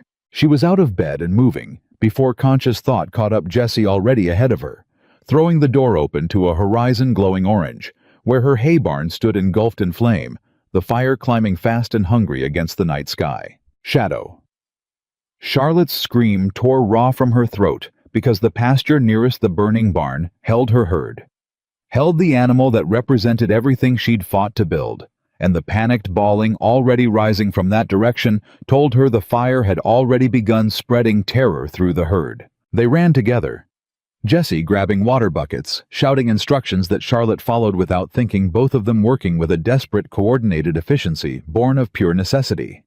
The fire had caught faster than any accidental blaze should have, and as Charlotte fought to open the gate separating the panicked cattle from the flames, she caught the unmistakable scent of coal oil beneath the smoke. This wasn't an accident, she gasped, dragging the gate open, cattle streaming past her in a terrified rush. Jesse, someone set this deliberate. I know, Jesse said grimly, working beside her to funnel the herd toward safety. Smell it too. Coal oil doesn't happen by chance. They worked through what felt like hours, but was likely only minutes driving the herd to safety, and Charlotte's heart nearly stopped when she couldn't immediately locate Shadow among the scattering panicked animals. Shadow, she screamed again, scanning desperately through smoke and chaos until she caught sight of him cornered against a fence rail near the burning barn, too disoriented by smoke and noise to find his way clear. She didn't think. She simply ran straight toward the fire's edge, ignoring Jesse's shouted warning behind her, reaching Shadow and grabbing his lead rope with hands that shook from smoke and terror alike. Come on, she coughed, pulling hard, the heat of the nearby flames scorching against her skin. Come on, you are not dying tonight, not after everything, come on. Shadow, panicked and disoriented, finally responded to her voice, to the familiar, desperate command in it, and allowed her to pull him clear, just as a support beam within the barn gave way with a groan and crash that sent sparks showering into the night sky. Jesse reached her a moment later, pulling her back further from the heat, his hands running over her, checking for injury with a franticness that betrayed exactly how frightened he'd been. Are you hurt, Charlotte? Look at me. Are you hurt? I'm fine, she gasped, though her hands were shaking violently, her lungs burning from smoke. Shadow, is he... He's fine? Jesse said, his voice rough with residual fear. You got him clear. You got him clear, but you scared 10 years off my life doing it. They stood together watching the barn collapse fully into embers, the herd safely scattered but accounted for in the pasture beyond, and Charlotte felt fury rising up through her shock, hot and absolute. "Duncan," she said, "this was him. This was him or men he sent, and I intend to prove it." "Charlotte?" Jesse's voice carried a warning. She recognized the careful tone of a man weighing danger against desire for justice. A man willing to burn a barn is a man willing to do worse if he feels cornered enough. We need to be smart about how we handle this. "I am done being careful," Charlotte said, her voice shaking with fury and adrenaline both. "I have been careful for 11 months, Jesse. Careful got Daniel's papers stolen. Careful got my creek dammed. Careful nearly got Shadow burned alive tonight. I am done." She turned toward the barn's smoking ruin, toward the dawn beginning to break gray and merciless over the destruction, and felt something crystallize inside her. Something that had been building since the day she'd pulled a dying calf out of a ravine and decided that some things were worth fighting for, no matter the cost. "Silas Duncan wants a war," she said. "Then he is going to get one, and I intend to make certain the whole valley watches him lose it." Jesse studied her for a long moment in the gray dawn light smoke still curling behind them, and something fierce and proud moved across his features. "Then I reckon we'd best figure out exactly how to win it," he said. "Because I am not about to let you fight this alone, and I don't believe for 1 second you'd let me talk you into trying." Charlotte managed something that was almost a laugh, exhausted and raw. "You're learning." "Man tends to learn quick," Jesse said, "when the alternative is losing something he's only just found the courage to admit matters to him." They stood together as the sun rose fully over the ruined barn, over cattle, grazing calm now in the pasture beyond, over Shadow, standing whole and unharmed despite everything the night had thrown against him. And Charlotte understood, watching that powerful animal graze, peaceful in the morning light, that Duncan's desperation had shown his hand in a way that would ultimately prove his undoing, because a man burns down a barn only when he's run out of legal ways to win, and a valley that had watched Silas Duncan spend a decade building his empire on quiet cruelty was about to watch that empire begin its final collapse. By mid-morning, half the valley had heard about the fire word spreading faster than smoke on a dry wind, and by afternoon, Samuel Hayes arrived at Charlotte's ranch with news that changed everything. "One of Duncan's own hands came to me this morning." Samuel said, his weathered face grim with barely contained anger. "Young fellow named Tommy Briggs. Said he couldn't stomach staying silent any longer. Said he was there 3 nights back when Duncan ordered 2 of his men to douse your barn in coal oil. Said Duncan told them plain that if the bull burned along with it all, the better." Charlotte felt the ground tilt beneath her feet, fury and vindication tangling together in her chest. "Will he testify to that in front of a judge if it comes to it?" "Says he will." Samuel confirmed. "Says he's got a conscience that won't let him keep serving a man capable of that kind of cruelty, especially not against a woman and animals that never did him harm." "That's not all," Samuel continued, and something in his voice made Charlotte's stomach clench with fresh dread. "Tommy said something else, Mrs. Doyle, something about your husband." Charlotte went very still. "What did he say?" "Said he overheard Duncan talking to his foreman months back, not long after Daniel's accident. Said Duncan mentioned something about a rider he'd paid to spook a horse along Miller's Crossing, make it look natural. Tommy didn't think much of it at the time, figured it was just talk. But given everything since the fire, he started wondering if it was talk at all." Charlotte felt Jesse's hand find hers, steady and grounding, as the full weight of 11 months of grief reshaped itself once again into something sharper, more terrible, more real. "He killed Daniel," she whispered. "He killed my husband to get this land, and when that didn't work fast enough, he spent a year trying to starve me off it instead. We don't have proof yet," Jesse said carefully, though his voice carried its own barely controlled fury. "Not proof enough for a judge. But we've got a hand willing to testify to arson, and if Duncan's foolish enough to have spoken careless about worse crimes in front of witnesses, we may find proof of that too given time." Charlotte looked out toward the pasture where Shadow grazed toward the ruined barn, still smoking faintly in the distance, and felt 11 months of grief and fear and careful restraint finally burn away into something clean and absolute. "Then we find that proof," she said. "However long it takes, whatever it costs." Silas Duncan is not going to spend the rest of his days walking free after everything he's taken from this valley. Samuel nodded slowly, understanding the resolve in her voice for exactly what it was. I'll send word to the county sheriff myself, get Tommy's statement recorded official before Duncan gets wind of it, and finds a way to silence him too. He left within the hour, riding hard toward town, and Charlotte stood in the aftermath of everything the day had revealed, feeling Jesse's presence steady beside her, feeling the weight of a truth she'd both feared and needed to know, finally settling into her bones. I need you to know something, she said quietly, not looking away from the pasture. Whatever happens next, however this ends, I am grateful you were the one who stopped that day. I don't know if I could have survived any of this alone. Jesse's arm came around her shoulders, gentle and sure. You'd have found a way. You're the strongest person I've ever known, Charlotte Doyle. But I'm mighty glad I don't have to find out just how strong you'd have needed to be doing it without me standing beside you. Together they watched the sun climb higher over Red Willow Valley, over a ranch that had survived fire and cruelty, and 11 months of grief over an animal that had grown from a dying runt into a symbol powerful enough to threaten the very foundation of Silas Duncan's carefully built empire. And Charlotte understood standing there in the wreckage, and the hope both that the truth Tommy Briggs had carried to Samuel Hayes was only the beginning of a reckoning that had been a long, long time coming. The sheriff arrived at Charlotte's ranch 2 days later, a broad-shouldered man named Elias Cobb, who'd worn a badge in Red Willow Valley for going on 15 years, and had until now seemed content to let Silas Duncan's influence smooth over whatever friction his ambitions caused. He dismounted, slow hat in hand, and Charlotte felt her pulse quicken with a mixture of hope and old distrust she couldn't quite shake. Mrs. Doyle? He nodded to her, then to Jesse, who stood close enough to be counted as more than hired help and didn't bother pretending otherwise.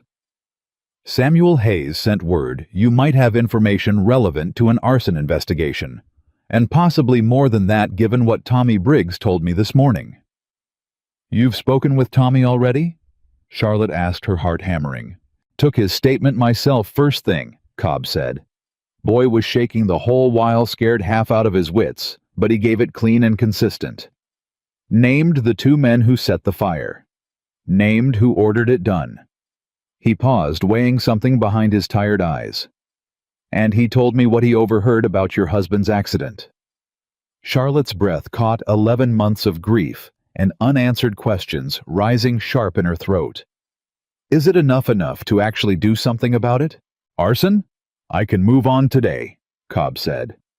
Got a witness. Got the physical evidence of coal oil in the wreckage, got motive plain as day, given the water dispute and everything else that's been reported to me over these past weeks. Duncan's a powerful man. Mrs. Doyle, but powerful men still answer to a judge when the evidence stacks up clear enough. He hesitated. The matter of your husband is a harder thing. Second-hand talk overheard months back isn't proof of murder, not on its own. I'd be lying if I told you otherwise. Then what would be enough? Jesse asked, his voice tight with barely restrained urgency. The man Duncan supposedly paid, Cobb said. If he exists, if he's still in this county, if he could be persuaded to talk plain instead of running scared the moment Duncan's name comes up. That's the kind of proof that moves a murder charge forward. Anything short of that, I'd be hard-pressed to get a conviction, and Duncan's lawyers would tear a second-hand rumor apart in about 10 minutes flat.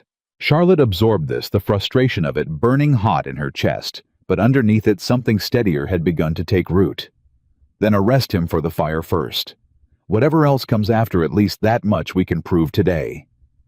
Cobb nodded slowly. That I can do.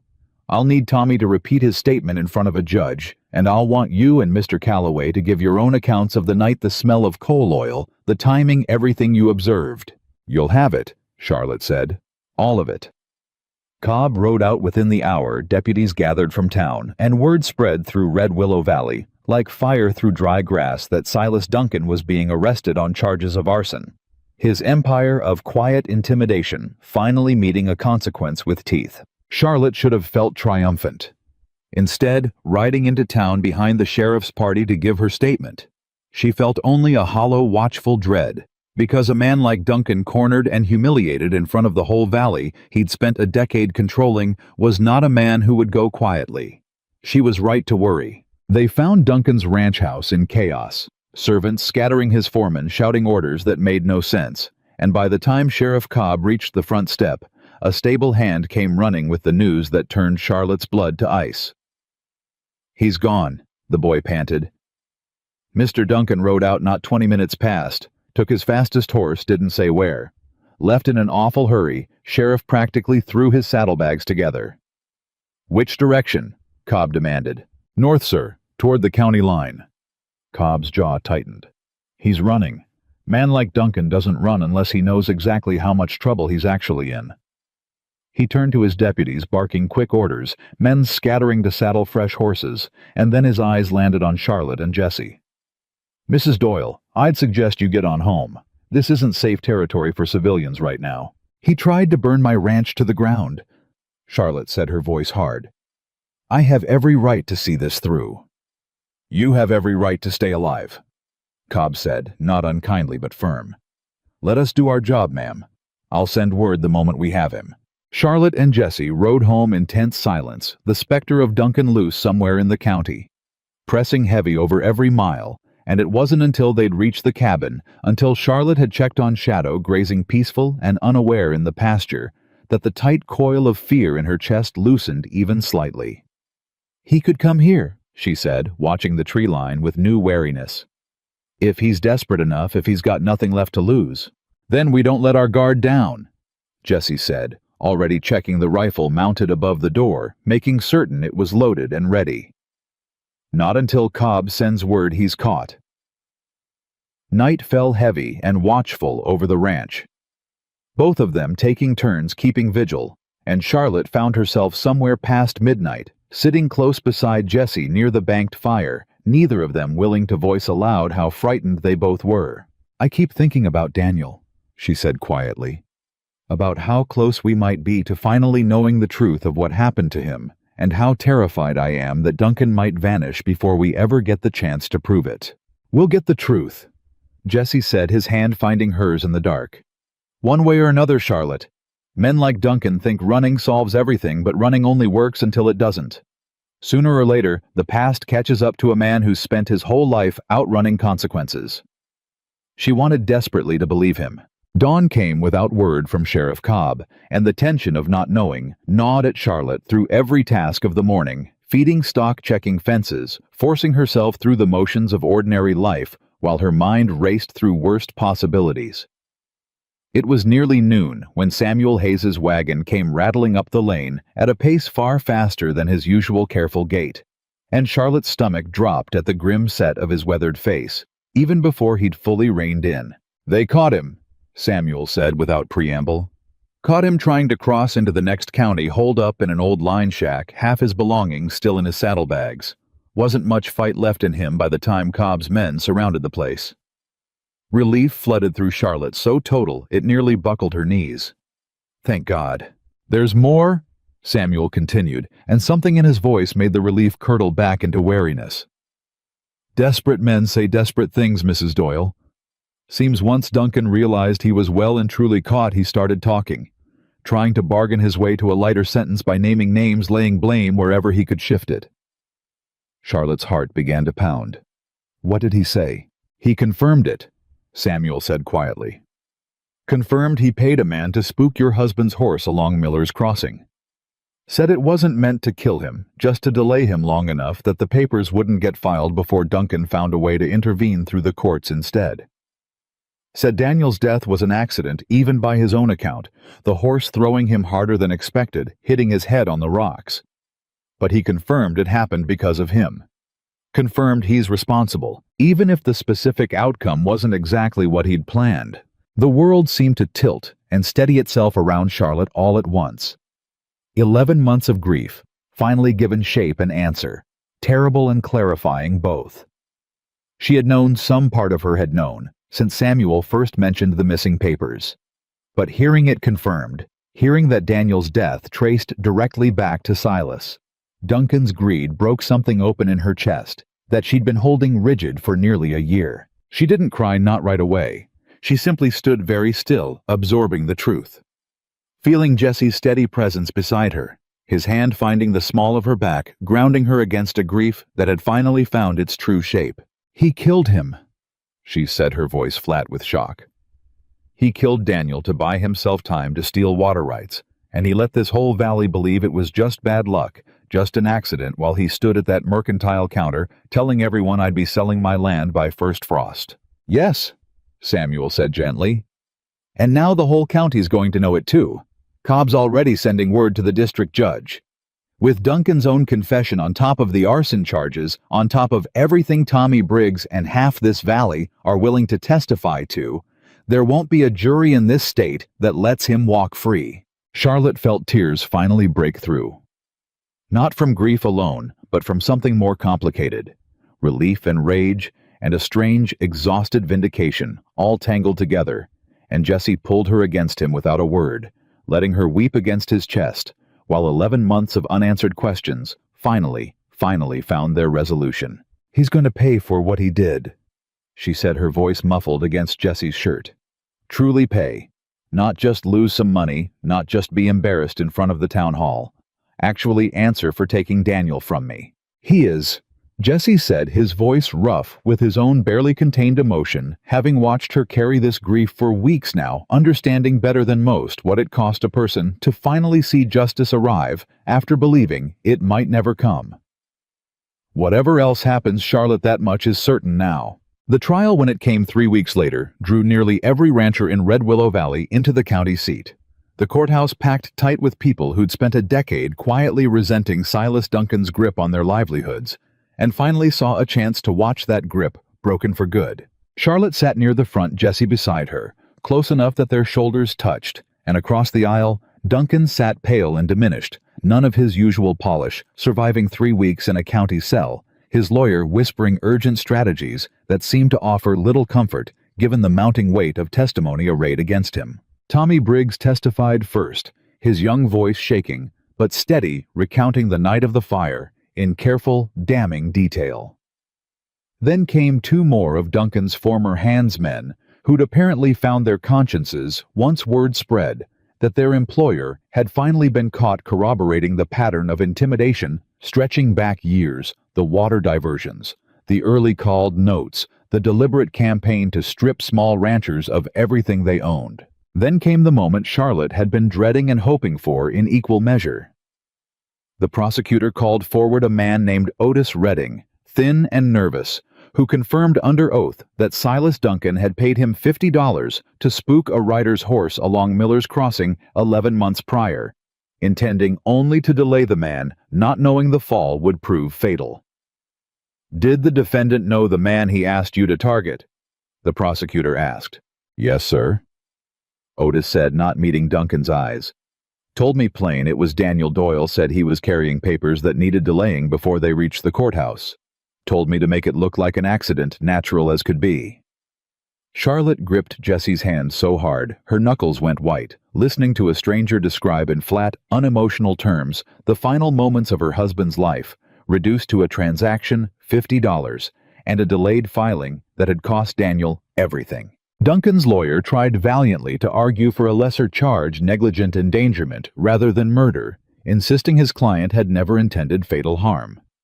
But the judge, a stern man named Harlan Voss, who had clearly grown tired of hearing Duncan's name attached to grievance after grievance over the years, was unmoved. A man who orders violence against another, regardless of intended severity, bears responsibility for the outcome that violence produces. Judge Voss said, his voice carrying grave finality through the packed courtroom. Mr. Duncan set in motion the chain of events that killed Daniel Doyle just as surely as if he'd struck the blow himself. This court finds insufficient distinction between intent and consequence to excuse that responsibility. The sentence, when it came, felt to Charlotte both insufficient and enormous all at once: 15 years for manslaughter, additional years stacked on for arson, and the pattern of intimidation the prosecution had documented across a dozen witnesses.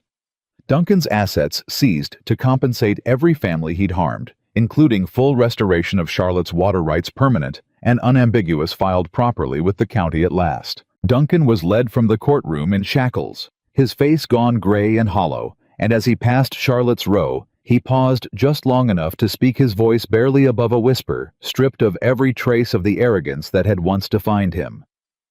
"I never meant for him to die," he said. "You have to understand that." Charlotte looked at him. This man who had taken everything from her and nearly succeeded in taking more, and felt something settle in her chest that was neither forgiveness nor pure hatred, but something more complicated, a kind of finality that let her finally exhale a breath she'd been holding for nearly a year. "You meant to steal what wasn't yours," she said quietly. "You meant to hurt whoever stood between you and what you wanted. The dying was just the part you didn't have the courage to plan for directly. That doesn't make you less responsible, Mr. Duncan. It only makes you a coward on top of everything else."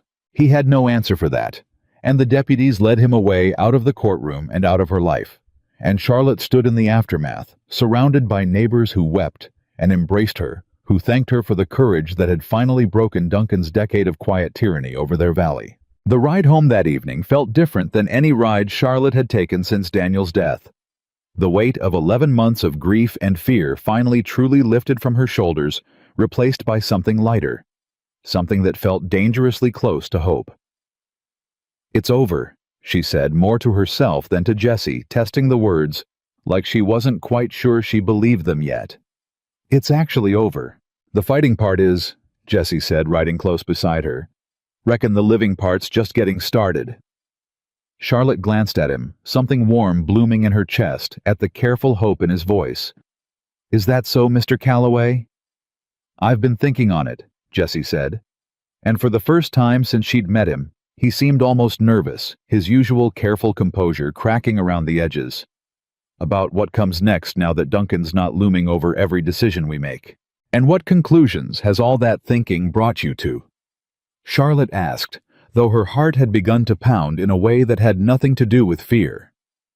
Jesse reined his horse to a stop, and Charlotte followed suit, the two of them facing each other in the golden light of late afternoon, the ranch just visible in the distance, Shadow grazing peaceful in the pasture beyond. "I've spent 7 years running from a version of myself I couldn't forgive," Jesse said slowly. "Riding from town to town, never staying long enough to let anybody matter because I was convinced I didn't deserve to have anything matter after what happened in Laredo. Then I rode into this valley and watched a woman climb down into a ravine for an animal everybody else had already given up on, and something in me that had been sleeping a long, long time woke up and wouldn't let me keep running." Charlotte felt tears rising hot and unexpected. "Jesse, let me finish," he said gently, "before I lose my nerve entirely." He took a breath, steadying himself. "I don't have much to offer you, Charlotte. No land of my own, no fortune, nothing but a horse, a rifle, and whatever's left of a reputation I spent years trying to bury. But I love you. I've loved you since that first night watching you fight to save something everyone else had thrown away, and I don't want to spend one more day riding through this life without you standing beside me." The words hung in the golden evening air between them, and Charlotte felt 11 months of grief and fear and careful self-protection finally give way, entirely replaced by something she hadn't let herself feel fully since long before Daniel's death, a fierce, unguarded joy. "I love you too," she said, her voice breaking on the words, even as she laughed through her tears. "I think I've loved you since you handed me that money back and told me you didn't want charity, just a chance to help. I just wasn't ready to say it until right this moment." Jesse's whole face transformed, relief and joy breaking through his careful composure entirely, and he swung down from his horse, crossing to her, pulling her down into his arms with a tenderness that made her heart ache with how much she'd needed exactly this. "Marry me." He said the words tumbling out before he'd fully composed them, raw and honest. "Not today, not even this month if you need time, but marry me, Charlotte Doyle. Let me spend the rest of my life proving I'm worth the chance you took on a drifter with a complicated past." Charlotte laughed again, joy and tears mingling freely now, and pulled him down into a kiss that answered him more completely than words could have managed. "Yes," she said against his lips. "Yes, Jesse Calloway. 1,000 times yes." They rode home together as the sun set fully behind the western hills, and when they reached the ranch, when Shadow lifted his great dark head to watch them approach, Charlotte felt the full weight of everything the past months had cost her, and given her both settle into something she could finally truly call peace. But peace, she would learn in the weeks that followed, still required tending, still required the same careful work that had saved Shadow's life in the first place, and the valley's healing from a decade of Duncan's quiet tyranny would not happen overnight, simply because justice had finally arrived in a courtroom. Word of Duncan's conviction spread far beyond Red Willow Valley, carried by traders and travelers, until it reached, eventually, the ears of Henry Whitmore, still lingering in the region, settling other cattle business, who returned to Charlotte's ranch with an expression that suggested he'd heard the whole remarkable story. "Mrs. Doyle," he said, dismounting near the fence where Shadow grazed, "I understand congratulations are in order both for justice served and, if the gossip in town is accurate, for an upcoming wedding as well." Charlotte felt herself flush, still unused to the valley's open warmth after so many months of suspicion and pity. "News travels faster than I can keep up with these days, Mr. Whitmore. Good news deserves to travel fast in my estimation," Henry said, smiling. "I confess, I've come partly to offer my congratulations, and partly because I haven't stopped thinking about that bull since I rode away from here." He glanced toward Shadow, still visibly struck by the animal despite having seen him before. "I understand you haven't given me an answer on my offer." Charlotte looked at Jessie, some silent communication passing between them, then back at Henry. "I've thought on it a great deal, Mr. Whitmore, and I've decided I won't be selling Shadow. Not for any sum." Henry's eyebrows rose, though he didn't seem entirely surprised. "May I ask why that's a considerable amount of security to turn away even with your debts cleared through the settlement?"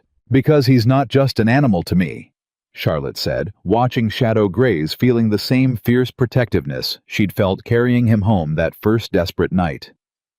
"He's proof of something I need this valley to remember long after Duncan's name has faded from memory. That the things the world decides are worthless are sometimes exactly the things worth fighting hardest for. I can't sell that lesson away no matter what it's worth in dollars." Henry studied her for a long moment, something like respect settling into his weathered features. "Then might I propose an alternative arrangement? Not purchase, but partnership. I'd like to help you establish a proper breeding operation here. Mrs. Doyle built around Shadow's bloodline. I'll provide capital connections to buyers across 4 states, expertise in scaling an operation like this properly. You retain full ownership of the animal and the land. We split the profits from calves sold beyond what you need for your own herd and for continuing to help neighboring ranchers rebuild." Charlotte felt something like disbelief war with cautious hope. "You'd invest in that, in us?"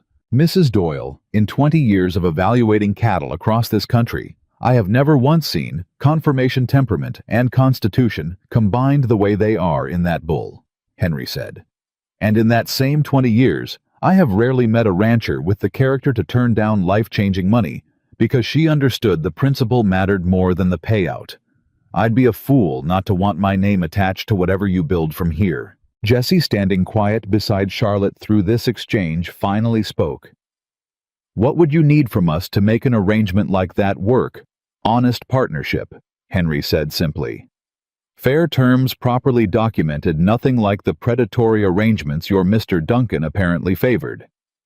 I imagine, given everything I've heard about the pair of you, that shouldn't prove terribly difficult to arrange." They shook on it that afternoon, terms to be formalized properly within the week, and Charlotte felt something settle fully into place inside her chest, watching Henry Whitmore ride off toward town, watching Jessie's face carry an expression of quiet, disbelieving joy. "A breeding operation," she said, testing the shape of the words. "Built around Shadow. Charlotte Doyle Cattle Company maybe, or something grander sounding." "Callaway," Jessie said, catching her hand, pulling her close. "Once we're married, it'll be Charlotte Callaway if that suits you." "It suits me fine," Charlotte said, smiling against his shoulder, feeling the future stretch out ahead of them wide and bright, in a way she hadn't dared imagine in 11 long, grief-heavy months. But even as joy took root, the valley's recovery from Duncan's decade of quiet tyranny required more than one man's conviction to fully heal, and Charlotte found herself in the weeks that followed, drawn increasingly into the work of helping the community rebuild what Duncan's greed had eroded. Mary and Walter Henderson's herd, strengthened now by 3 generations of calves carrying Shadow's bloodline, had grown robust enough that they no longer needed Charlotte's pasture, and they left with tearful gratitude and a promise to send their own share of calves back to help the next family in need. 2 more ranching families followed similar paths in the following months, arriving desperate and departing stronger. The network of mutual aid Charlotte had built, spreading organically through the valley, in a way that Duncan's old system of debt and control never could have produced. Not every difficulty resolved so cleanly, however. A late-season storm threatened the herd in early autumn, and Charlotte and Jesse spent 2 brutal days and nights fighting to keep cattle from scattering into dangerous ravines during the worst of the wind and rain, working alongside neighbors who arrived unprompted to help, a demonstration of community solidarity that would have been unthinkable a year prior, when suspicion and gossip had been the valley's primary currency where Charlotte was concerned. "Never seen a storm response like that," Samuel Hayes remarked afterward, surveying the herd safely gathered despite the fierce weather. "Whole valley showing up unbidden to help one rancher weather a storm. That's not something Duncan's reign ever produced, not once in 10 years. That's not my doing alone," Charlotte said, exhausted but glowing with something like pride. "That's what happens when people stop being afraid of each other, Samuel. When trust gets a chance to grow instead of getting strangled before it can take root." The wedding, when it finally came in late autumn, was a modest affair by any standard measure, held in the small church at the center of town. But the pews overflowed with nearly every family in Red Willow Valley. Faces that had once regarded Charlotte with pity or suspicion, now shining with genuine warmth as she walked down the aisle toward Jesse, who stood waiting with an expression of such unguarded joy that Charlotte felt her own eyes fill with happy tears before she'd even reached him. Samuel Hayes gave her away, standing in for the father she'd lost years before.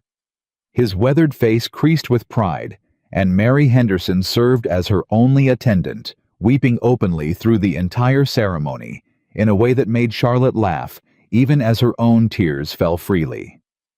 "Do you, Jesse Calloway, take this woman?" "I do," Jesse said, not waiting for the pastor to finish, his voice rough with emotion, and the congregation's laughter mixed warmly with their tears. "I do too," Charlotte said when her turn came, and when Jesse kissed her, when the small church erupted into applause and cheering that spilled out into the street beyond. Charlotte felt for the first time in longer than she could remember that the future stretching out ahead of her held nothing but promise. They held the reception at the ranch itself, long tables set up in the open pasture beyond the rebuilt barn. Shadow himself grazing nearby, decorated absurdly with a wreath of wildflowers that one of the younger Henderson children had insisted on placing around his neck, an indignity the great bull tolerated with surprising patience. Henry Whitmore, who'd delayed his travel specifically to attend, raised a toast late in the evening that Charlotte would remember for the rest of her life. "To Charlotte and Jesse Calloway," he said, raising his glass high enough for the whole gathered crowd to see, "who taught this valley, and taught me besides, that the things the world too quickly declares worthless are so very often the things that end up mattering most. To second chances properly seized. To love found in the most unlikely of ravines. And to a bull who, if he could understand a word of what we're saying tonight, would surely agree that being thrown away is sometimes simply the universe's way of making room for something extraordinary to begin."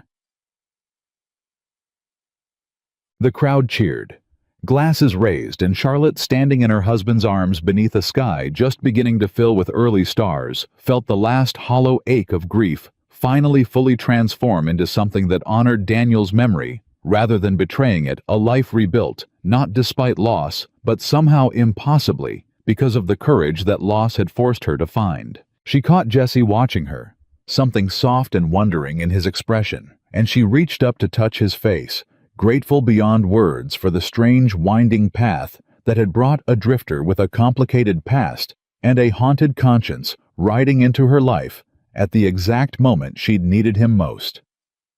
"Happy?" he asked quietly, beneath the noise of celebration around them. "More than I ever imagined possible," Charlotte said, "after everything we lost to get here. Duncan's locked away for 15 years. Jesse said. "The valley's healing. Our herd's growing stronger every season, and half the ranchers in this county owe their survival to Shadow's bloodline, and your stubborn refusal to let anything be counted out too soon." He pulled her closer, resting his forehead against hers. "I'd say we built something worth the fighting, Mrs. Calloway." "We did," Charlotte agreed, and as the celebration continued around them, as Shadow grazed peaceful nearby beneath his ridiculous wildflower wreath, as neighbors who'd once whispered cruelty behind gloved hands now danced and laughed freely across land that had nearly been stolen from her, twice over. Charlotte understood that whatever challenges still lay ahead, she would face them the same way she'd faced everything since the day she'd climbed down into that ravine, with courage that refused to bend, with love that had grown stronger for having been tested, and with the unshakable knowledge that some things once saved only grow more precious with every season that follows. Winter arrived gentler that first year than any Charlotte could remember, though she suspected the season itself hadn't changed, so much as her own eyes had the world looking softer, now that fear no longer colored everything she saw. She and Jesse spent those early months of marriage learning the particular rhythms of a life built together rather than survived alone. And if either of them expected the adjustment to come easy, both quickly discovered that love, however hard-won, still required its own kind of daily tending. "You're doing it again," Charlotte said one gray February morning, watching Jesse check the perimeter fence for the third time that week, despite no sign of trouble in months. "Riding the boundary like you're expecting Duncan to come riding up out of the ground himself." Jesse's jaw tightened, and he didn't turn from his work right away. "Old habits," he said finally. "Man spends 7 years watching his back. It doesn't just stop because the danger's supposedly past." Charlotte walked out to where he stood, wrapping her coat tighter against the cold, and studied the tension still riding his shoulders. "Duncan's in a cell 2 counties over Jesse. He's not coming back." "I know it," Jesse said, though something in his voice suggested knowing and believing weren't always the same thing for a man who'd spent so long expecting the worst. "Just takes some time, I reckon, letting myself trust that peace is something a person's allowed to keep." She understood that particular ache better than most, having spent 11 months believing herself unworthy of anything but grief and struggle, and rather than push him further, she simply took his hand, cold despite his gloves, and held it until some of the tension eased from his grip. "We're allowed," she said quietly. "Both of us. I intend to remind you of that as many times as it takes." That patient reminding became its own quiet ritual through the winter months, and slowly, season by season, Charlotte watched the last of Jesse's watchfulness soften into something closer to genuine ease. Watched him laugh more freely. Watched him stop flinching at unexpected sounds, the way he had those first weeks after Duncan's conviction. Spring brought its own trials, as spring on a working ranch always did. But this year, the trials came without cruelty behind them, only the ordinary demanding work of calving season stretched across weeks of long nights and exhausted mornings. Shadow's growing herd of offspring had multiplied the workload considerably, and Charlotte found herself grateful beyond measure for Jesse's steady competence beside her, through nights that would have broken her spirit entirely a year before, facing them alone. It was during that first calving season, exhausted and elbow-deep in helping a difficult birth go right, that Charlotte first noticed something had changed in her own body, a persistent tiredness that outlasted even the demanding rhythm of the season, a queasiness in the mornings that had nothing to do with anxiety. She said nothing to Jesse at first, wanting certainty, before she let herself hope, and rode alone into town to see Dr. Ashford, an older woman who'd taken over the valley's medical practice after old Doc Reynolds passed the previous winter. "You're expecting Mrs. Calloway?" Dr. Ashford confirmed, warmth crinkling around her eyes at Charlotte's stunned silence. "Judging by what you've described, I'd guess you're around 2 months along." Charlotte rode home in a daze that had nothing to do with exhaustion, her mind spinning through possibilities she hadn't allowed herself to consider, having assumed after Daniel's death, and the barren years that had followed even in their marriage, that motherhood might simply not be a path life intended for her. She found Jesse near the barn mending tack with the same careful attention he brought to everything, and she stood watching him a long moment before he noticed her, something in her expression finally catching his attention. "Charlotte," He set down the leather in his hands immediately, concern sharpening his voice. "What's wrong? You look pale as milk." "Nothing's wrong," she said, and found herself suddenly unexpectedly close to tears. "Jesse, I'm expecting. We're going to have a child." The leather strap fell entirely forgotten from his hands. For one long, suspended moment, Jesse simply stared at her, and Charlotte watched a dozen emotions cross his face in rapid succession: shock and joy, and something that looked almost like fear, before settling finally into an expression of such overwhelming tenderness that it stole her breath entirely. "A child," he repeated, his voice rough. "Ours. Ours." Charlotte confirmed, laughing through sudden tears as he crossed the distance between them and lifted her clean off her feet, spinning her once before catching himself suddenly cautious, setting her down as though she might shatter. "I'm not made of glass, Jesse Calloway," she said, still laughing. "No," he agreed, his hands framing her face with a gentleness that undid her entirely. "But you're carrying something precious enough that I intend to be careful with it regardless." He pressed his forehead to hers, his voice dropping to something barely above a whisper. "A family, Charlotte. I never let myself believe I'd get to have this again." Again. Charlotte pulled back slightly, searching his face, understanding there was a story behind that word she hadn't yet heard. Jesse's expression grew distant, old grief surfacing behind his eyes. "Had a sister once," he said quietly. "Back before the war took our ranch in the Nations. Younger than me by 6 years. She and my mother both died of fever the same terrible winter, and my father followed not 2 years after, worked himself into an early grave trying to hold on to land that was already lost. I told myself after that family was something the world kept taking from me, so better not to want it too badly in the first place." He looked at her, something fierce and grateful breaking through the old sorrow.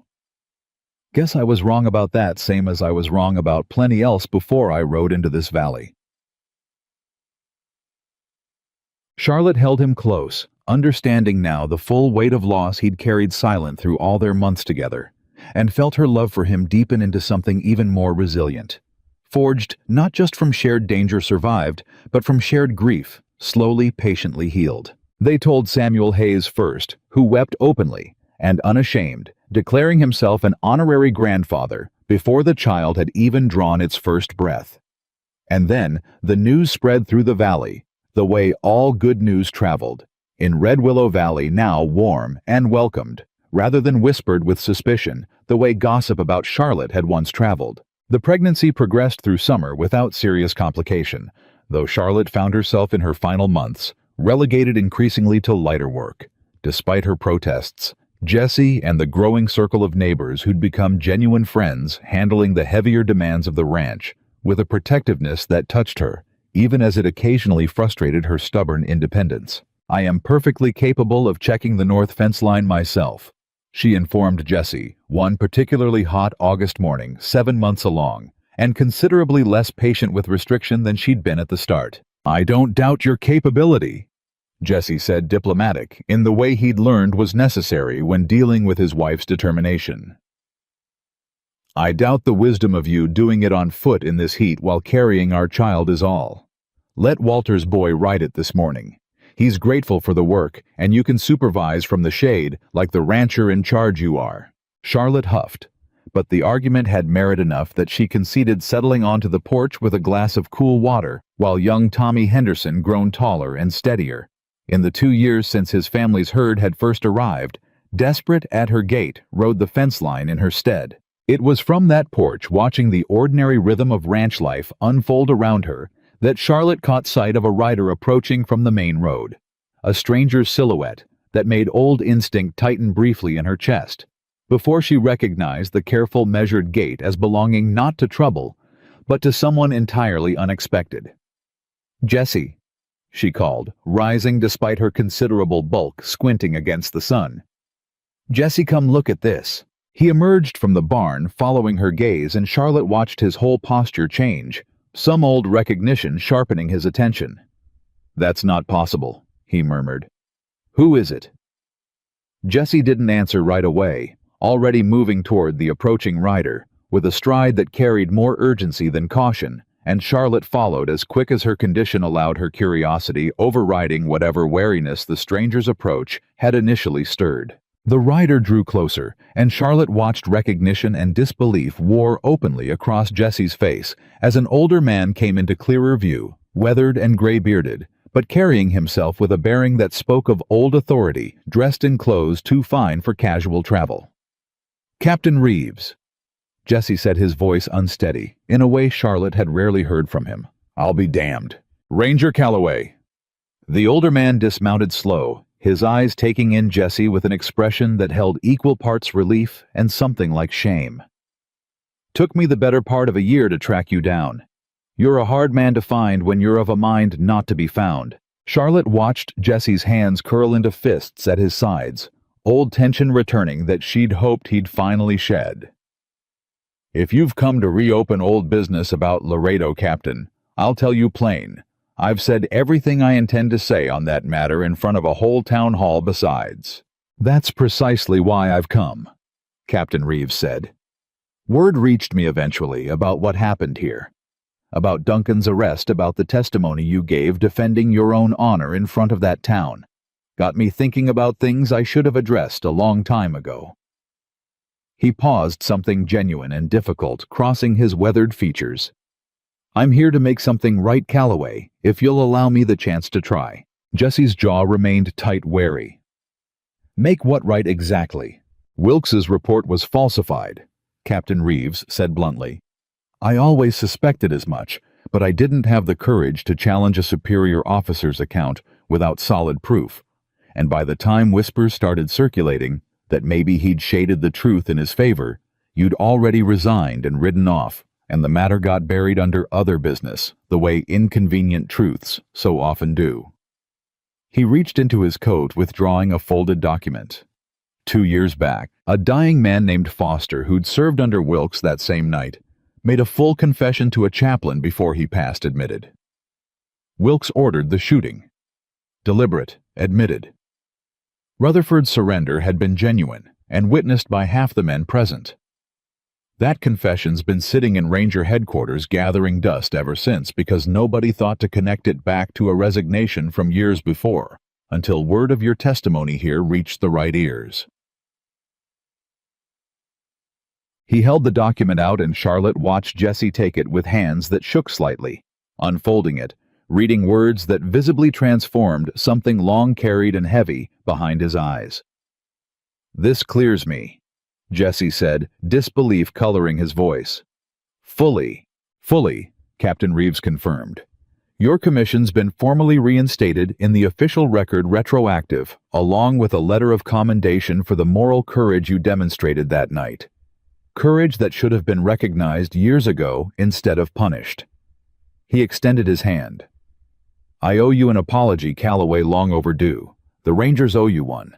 I hope this document, however late, goes some way towards settling that debt." Jesse stared at the paper a long moment, and Charlotte watched 7 years of carried guilt and self-imposed exile finally visibly lift from his shoulders, watched him straighten in a way she hadn't quite realized he'd never fully done since she'd met him. "Thank you, Captain," Jesse said finally, his voice thick. "This means more than you likely understand."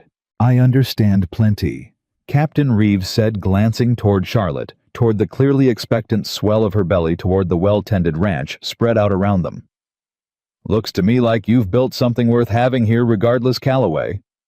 Wife, family on the way, a piece of land you're proud to call your own. Reckon justice arriving late doesn't undo the years it cost you, but I hope it lets you carry what's ahead a little lighter than what's behind." He didn't stay long after that, declining Charlotte's offer of supper with the polite excuse of a long ride still ahead of him, and once he'd disappeared back down the main road, Charlotte turned to find Jesse still staring at the document in his hands, tears standing unashamed in his eyes. "Jesse, 7 years," he said, his voice breaking. 7 years I told myself I deserved to lose everything I'd built, deserved to ride alone the rest of my days, because I couldn't save Rutherford, and couldn't make my own commanding officer answer for what he'd done.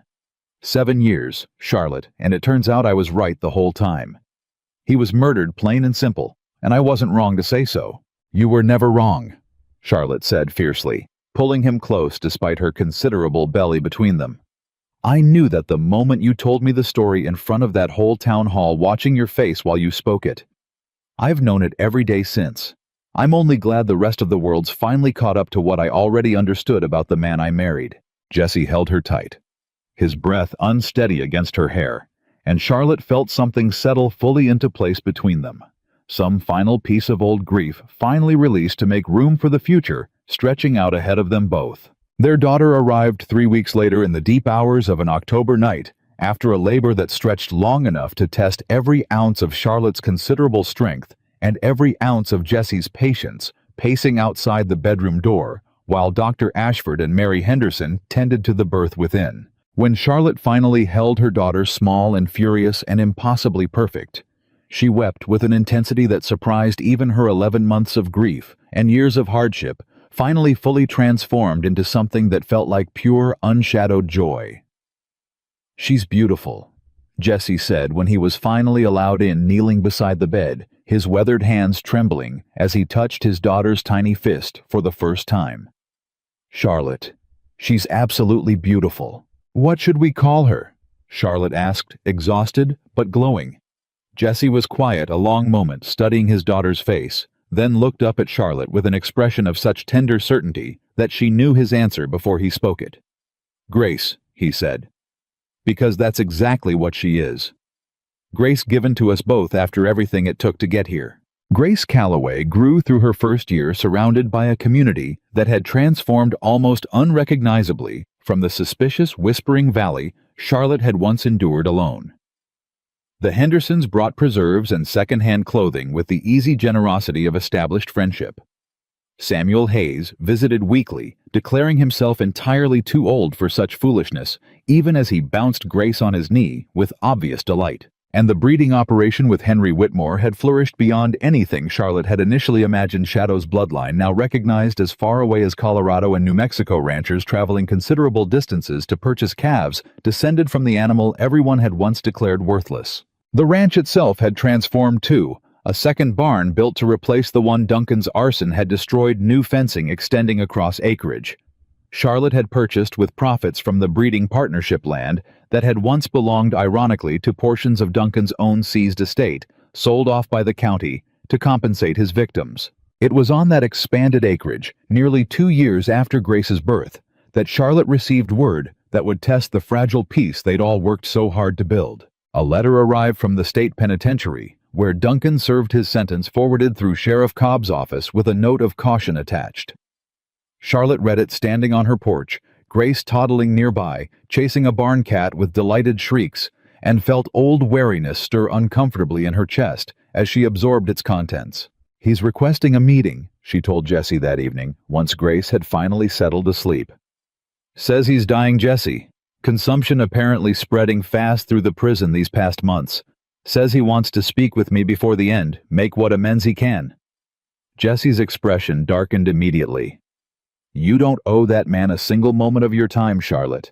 Not after everything he took from you." "I know that," Charlotte said. "I know I don't owe him anything. But I keep thinking about Daniel, about whether there's anything left to learn about that night. Any final truth Duncan might finally be willing to share, now that death's staring him in the face, and he's got nothing left to protect." Jesse studied her a long moment, understanding warring with protective instinct behind his eyes. "If you go, I go with you. I'm not letting you face that man alone, whatever state he's in." They traveled to the state penitentiary the following week, leaving Grace in Mary Henderson's careful keeping, and Charlotte found herself unprepared for the sight that greeted her in the visitation room. Silas Duncan reduced to a gaunt, hollow shell of the confident man who'd once dominated Red Willow Valley through sheer force of will and cruelty. "Mrs. Calloway." His voice had gone thin and rasping, coughing, interrupting nearly every sentence. "Thank you for coming. I wasn't certain you would." "I nearly didn't," Charlotte said, standing, rather than taking the offered chair, Jesse a solid presence at her shoulder. "What is it you want from me, Mr. Duncan?" Duncan's eyes, sunken now in a face that had lost most of its vigor, filled with something that might have been genuine remorse, or might simply have been the desperate performance of a dying man seeking absolution he hadn't earned. "I wanted to tell you the whole truth," he said, "before I'm not able to tell anyone anything at all. About Daniel. About that night." Charlotte's heart clenched despite herself. "Go on."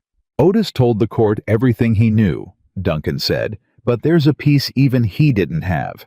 I didn't just want the papers delayed, Mrs. Calloway. I'd known for months your husband had found proof of that water grant, known it before he even fully understood what he'd found himself. I'd been having him watched." He paused, coughing violently, and continued only once the fit had passed. "I could have simply bought the water rights from the county before Daniel ever filed his claim, could have handled it entirely through legal means, if I'd been willing to pay fair value instead of trying to steal what should have cost me honestly. I chose cruelty because I'd grown so accustomed to getting what I wanted through fear that I'd forgotten there was any other way to operate. That choice killed your husband. That choice is the reason I'm dying alone in this place, unmourned by anyone who ever knew me. I wanted you to hear from my own mouth that none of what happened to Daniel was random misfortune. It was greed, plain and simple, and I have had 2 years in this cell to understand exactly how much that greed cost, and exactly how little it ultimately gained me." Team. Charlotte stood silent a long moment, absorbing this final confirmation, and found unexpectedly that the words landed with less devastating weight than she might have anticipated a year before. She had already grieved Daniel fully, already built a life that honored his memory without being consumed by the manner of his death, and Duncan's confession, however complete, changed nothing about the peace she'd already fought so hard to reach. "Thank you for the honesty," she said finally, "though I confess it comes rather late to matter as much as you perhaps hoped it might." "I don't expect forgiveness," Duncan said quietly. "I don't believe I deserve it, given everything I took from you, and from this whole valley besides. I only hoped you might carry less uncertainty, at least knowing the full truth rather than only pieces of it." Charlotte considered him a long moment, this broken, dying man, who had once held such terrible power over her survival, and felt something settle finally into place inside her, some last vestige of old fear releasing its grip entirely. "I forgive you anyway," she said, and watched genuine shock cross Duncan's ravaged features. "Not because you deserve it, Mr. Duncan. Because I deserve to walk out of this room without carrying your cruelty as a weight in my own heart any longer. My husband is gone. Nothing you say or I forgive changes that fact. But I have built a life since his death that I am deeply proud of, a family I love beyond measure, a community that has healed considerably from the damage you inflicted on it. I won't let whatever is left of you continue taking anything more from me, including my peace." She turned to leave Jessie's hand, finding hers, steady and warm, and at the door she paused, looking back one final time. "I hope you find whatever peace is available to you in whatever time you have left," she said. "Not because you've earned it. Because holding on to hatred for a dying man serves no purpose except poisoning whatever years I have left to enjoy with my own family. Goodbye, Mr. Duncan." They received word 3 months later that Silas Duncan had passed in the prison infirmary, and Charlotte felt only a quiet, complicated closure at the news. No triumph, no lingering satisfaction, simply the sense of a chapter fully and finally closed. Life continued its rich, demanding rhythm after that season's turning over the ranch, with the particular grace of a place that had weathered its worst storms and emerged stronger for the trial. Grace grew into a fierce, curious toddler who followed her father through the pastures with unshakable determination, and 2 years after her birth, Charlotte gave birth to a son they named Daniel, honoring the husband whose memory she'd carried through every hardship, whose loss had ultimately, impossibly led her toward the life she now treasured beyond measure. Shadow himself aged into a magnificent, dignified elder among the herd, his once jet coat softening at the muzzle with the first traces of gray, his bloodline now so thoroughly established across 4 states that ranchers spoke of shadow stock with the same reverence once reserved for legendary bloodlines passed down through generations of careful breeding. It was on a warm afternoon, nearly 8 years after Charlotte had first pulled a dying calf from a ravine, that she noticed Shadow moving slower through the pasture, his great head hanging lower than his usual proud carriage. and something in her chest tightened with old familiar fear. "He's getting old, Charlotte," Jessie said gently, finding her standing at the fence line watching Shadow graze with visible difficulty. "Bulls don't live forever no matter how remarkable they are. I know that," Charlotte said, her voice thick. "I've known it was coming for a while now. Doesn't make it any easier to watch." Grace, now 7 years old and fiercely protective of the animal she'd grown up alongside, pressed close against Charlotte's side.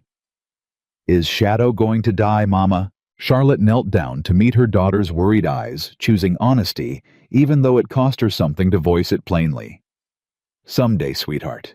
Not today, but someday, yes.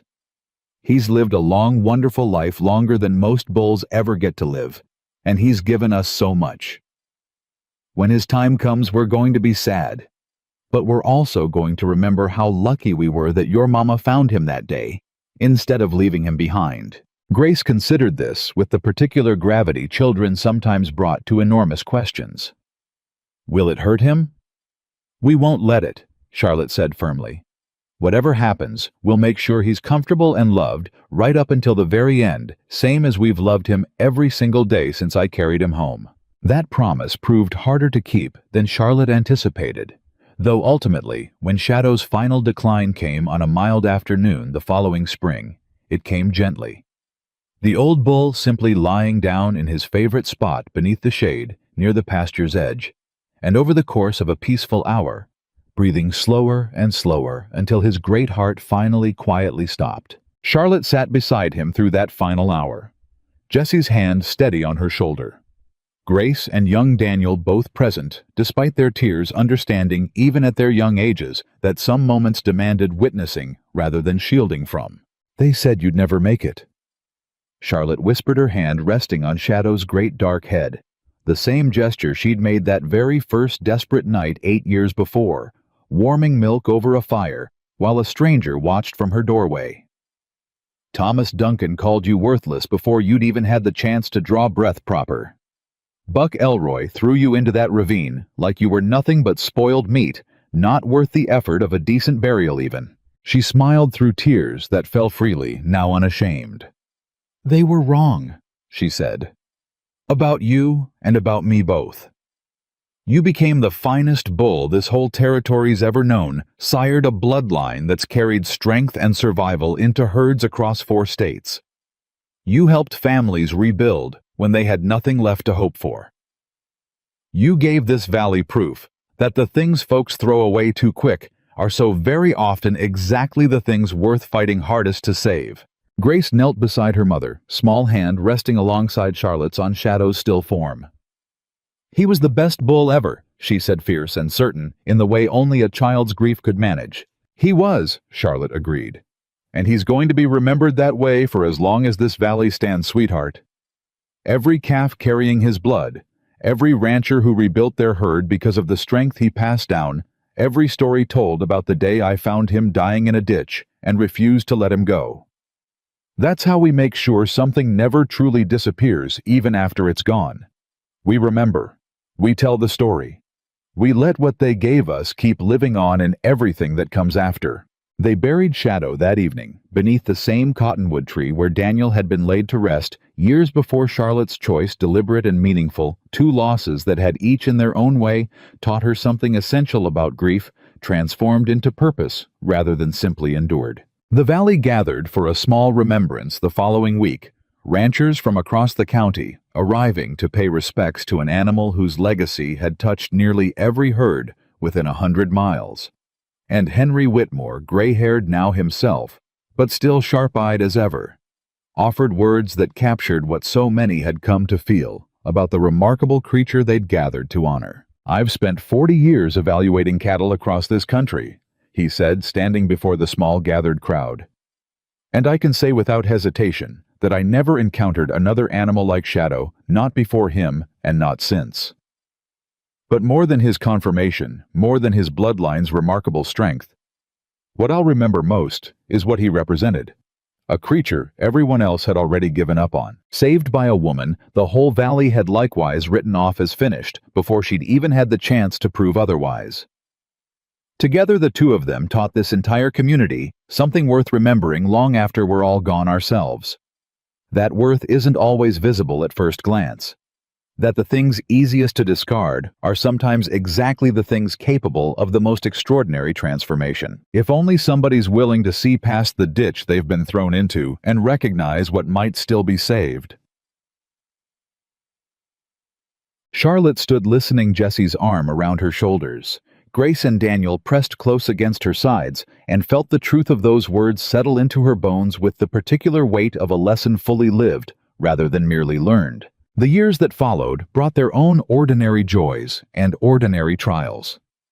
The ranch continuing to flourish under Charlotte and Jesse's shared stewardship. Grace growing into a young woman with her mother's fierce independence and her father's steady conscience.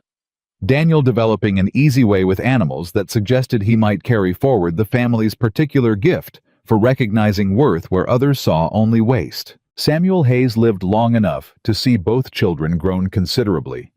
Passing peacefully in his sleep at the ripe age of 81, mourned by an entire valley that had come to regard him as something between elder statesman and beloved grandfather.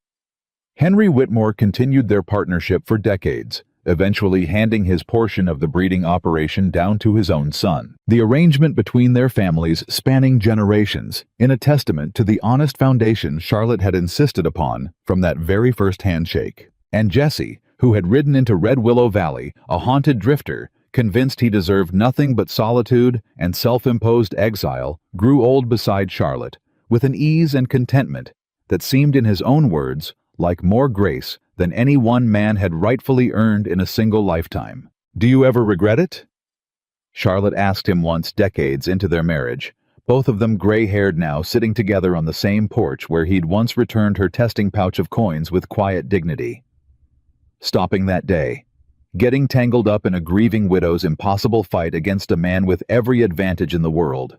Jesse considered the question with the same careful thoughtfulness he'd brought to everything across their years together, then reached over to take her weathered hand in his. "Charlotte Calloway," he said, "I have thought on that question exactly 0 times in all these years, because there has never once been a moment, not a single one, where I doubted that riding down into that valley and stopping for you was the finest decision I ever made in my entire life. I found more than a fight worth having that day. I found a family worth building, a purpose worth living, toward a woman worth loving for every single day. I've had the privilege of doing it." He squeezed her hand gently. "Regrets for men who wonder what might have been. I've never had to wonder. I know exactly what would have been if I'd ridden on past that ravine, like every careful instinct told me to. I'd have kept running, kept hollow, kept alone. Instead, I got all this. There's no regret in a bargain, that generous sweetheart. Only gratitude, plain and simple, for however long I'm given to keep enjoying it."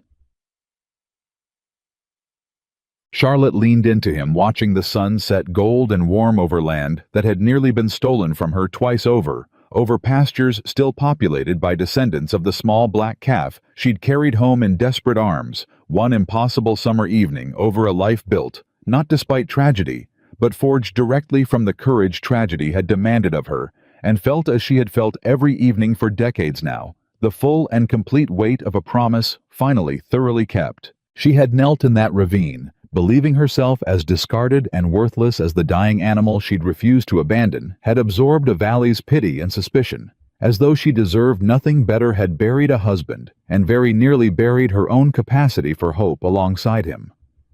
But something small and abandoned had refused to die that day, and so impossibly had she. The calf everyone called worthless became the finest bull Texas had ever known, sired a legacy that outlasted every man who'd ever doubted him, and gave an entire valley proof that value isn't always visible at first glance, that the things easiest to throw away are so very often exactly the things capable of transforming everything they touch. And the widow, everyone believed finished, became the rancher whose courage rebuilt a community, whose love redeemed a haunted man's exile, whose legacy would be told and retold across Red Willow Valley for generations yet to come. A single unshakable truth carried forward through every story. Some things the world throws away are never truly worthless at all. They are simply waiting for someone brave enough to climb down into the ravine and prove it.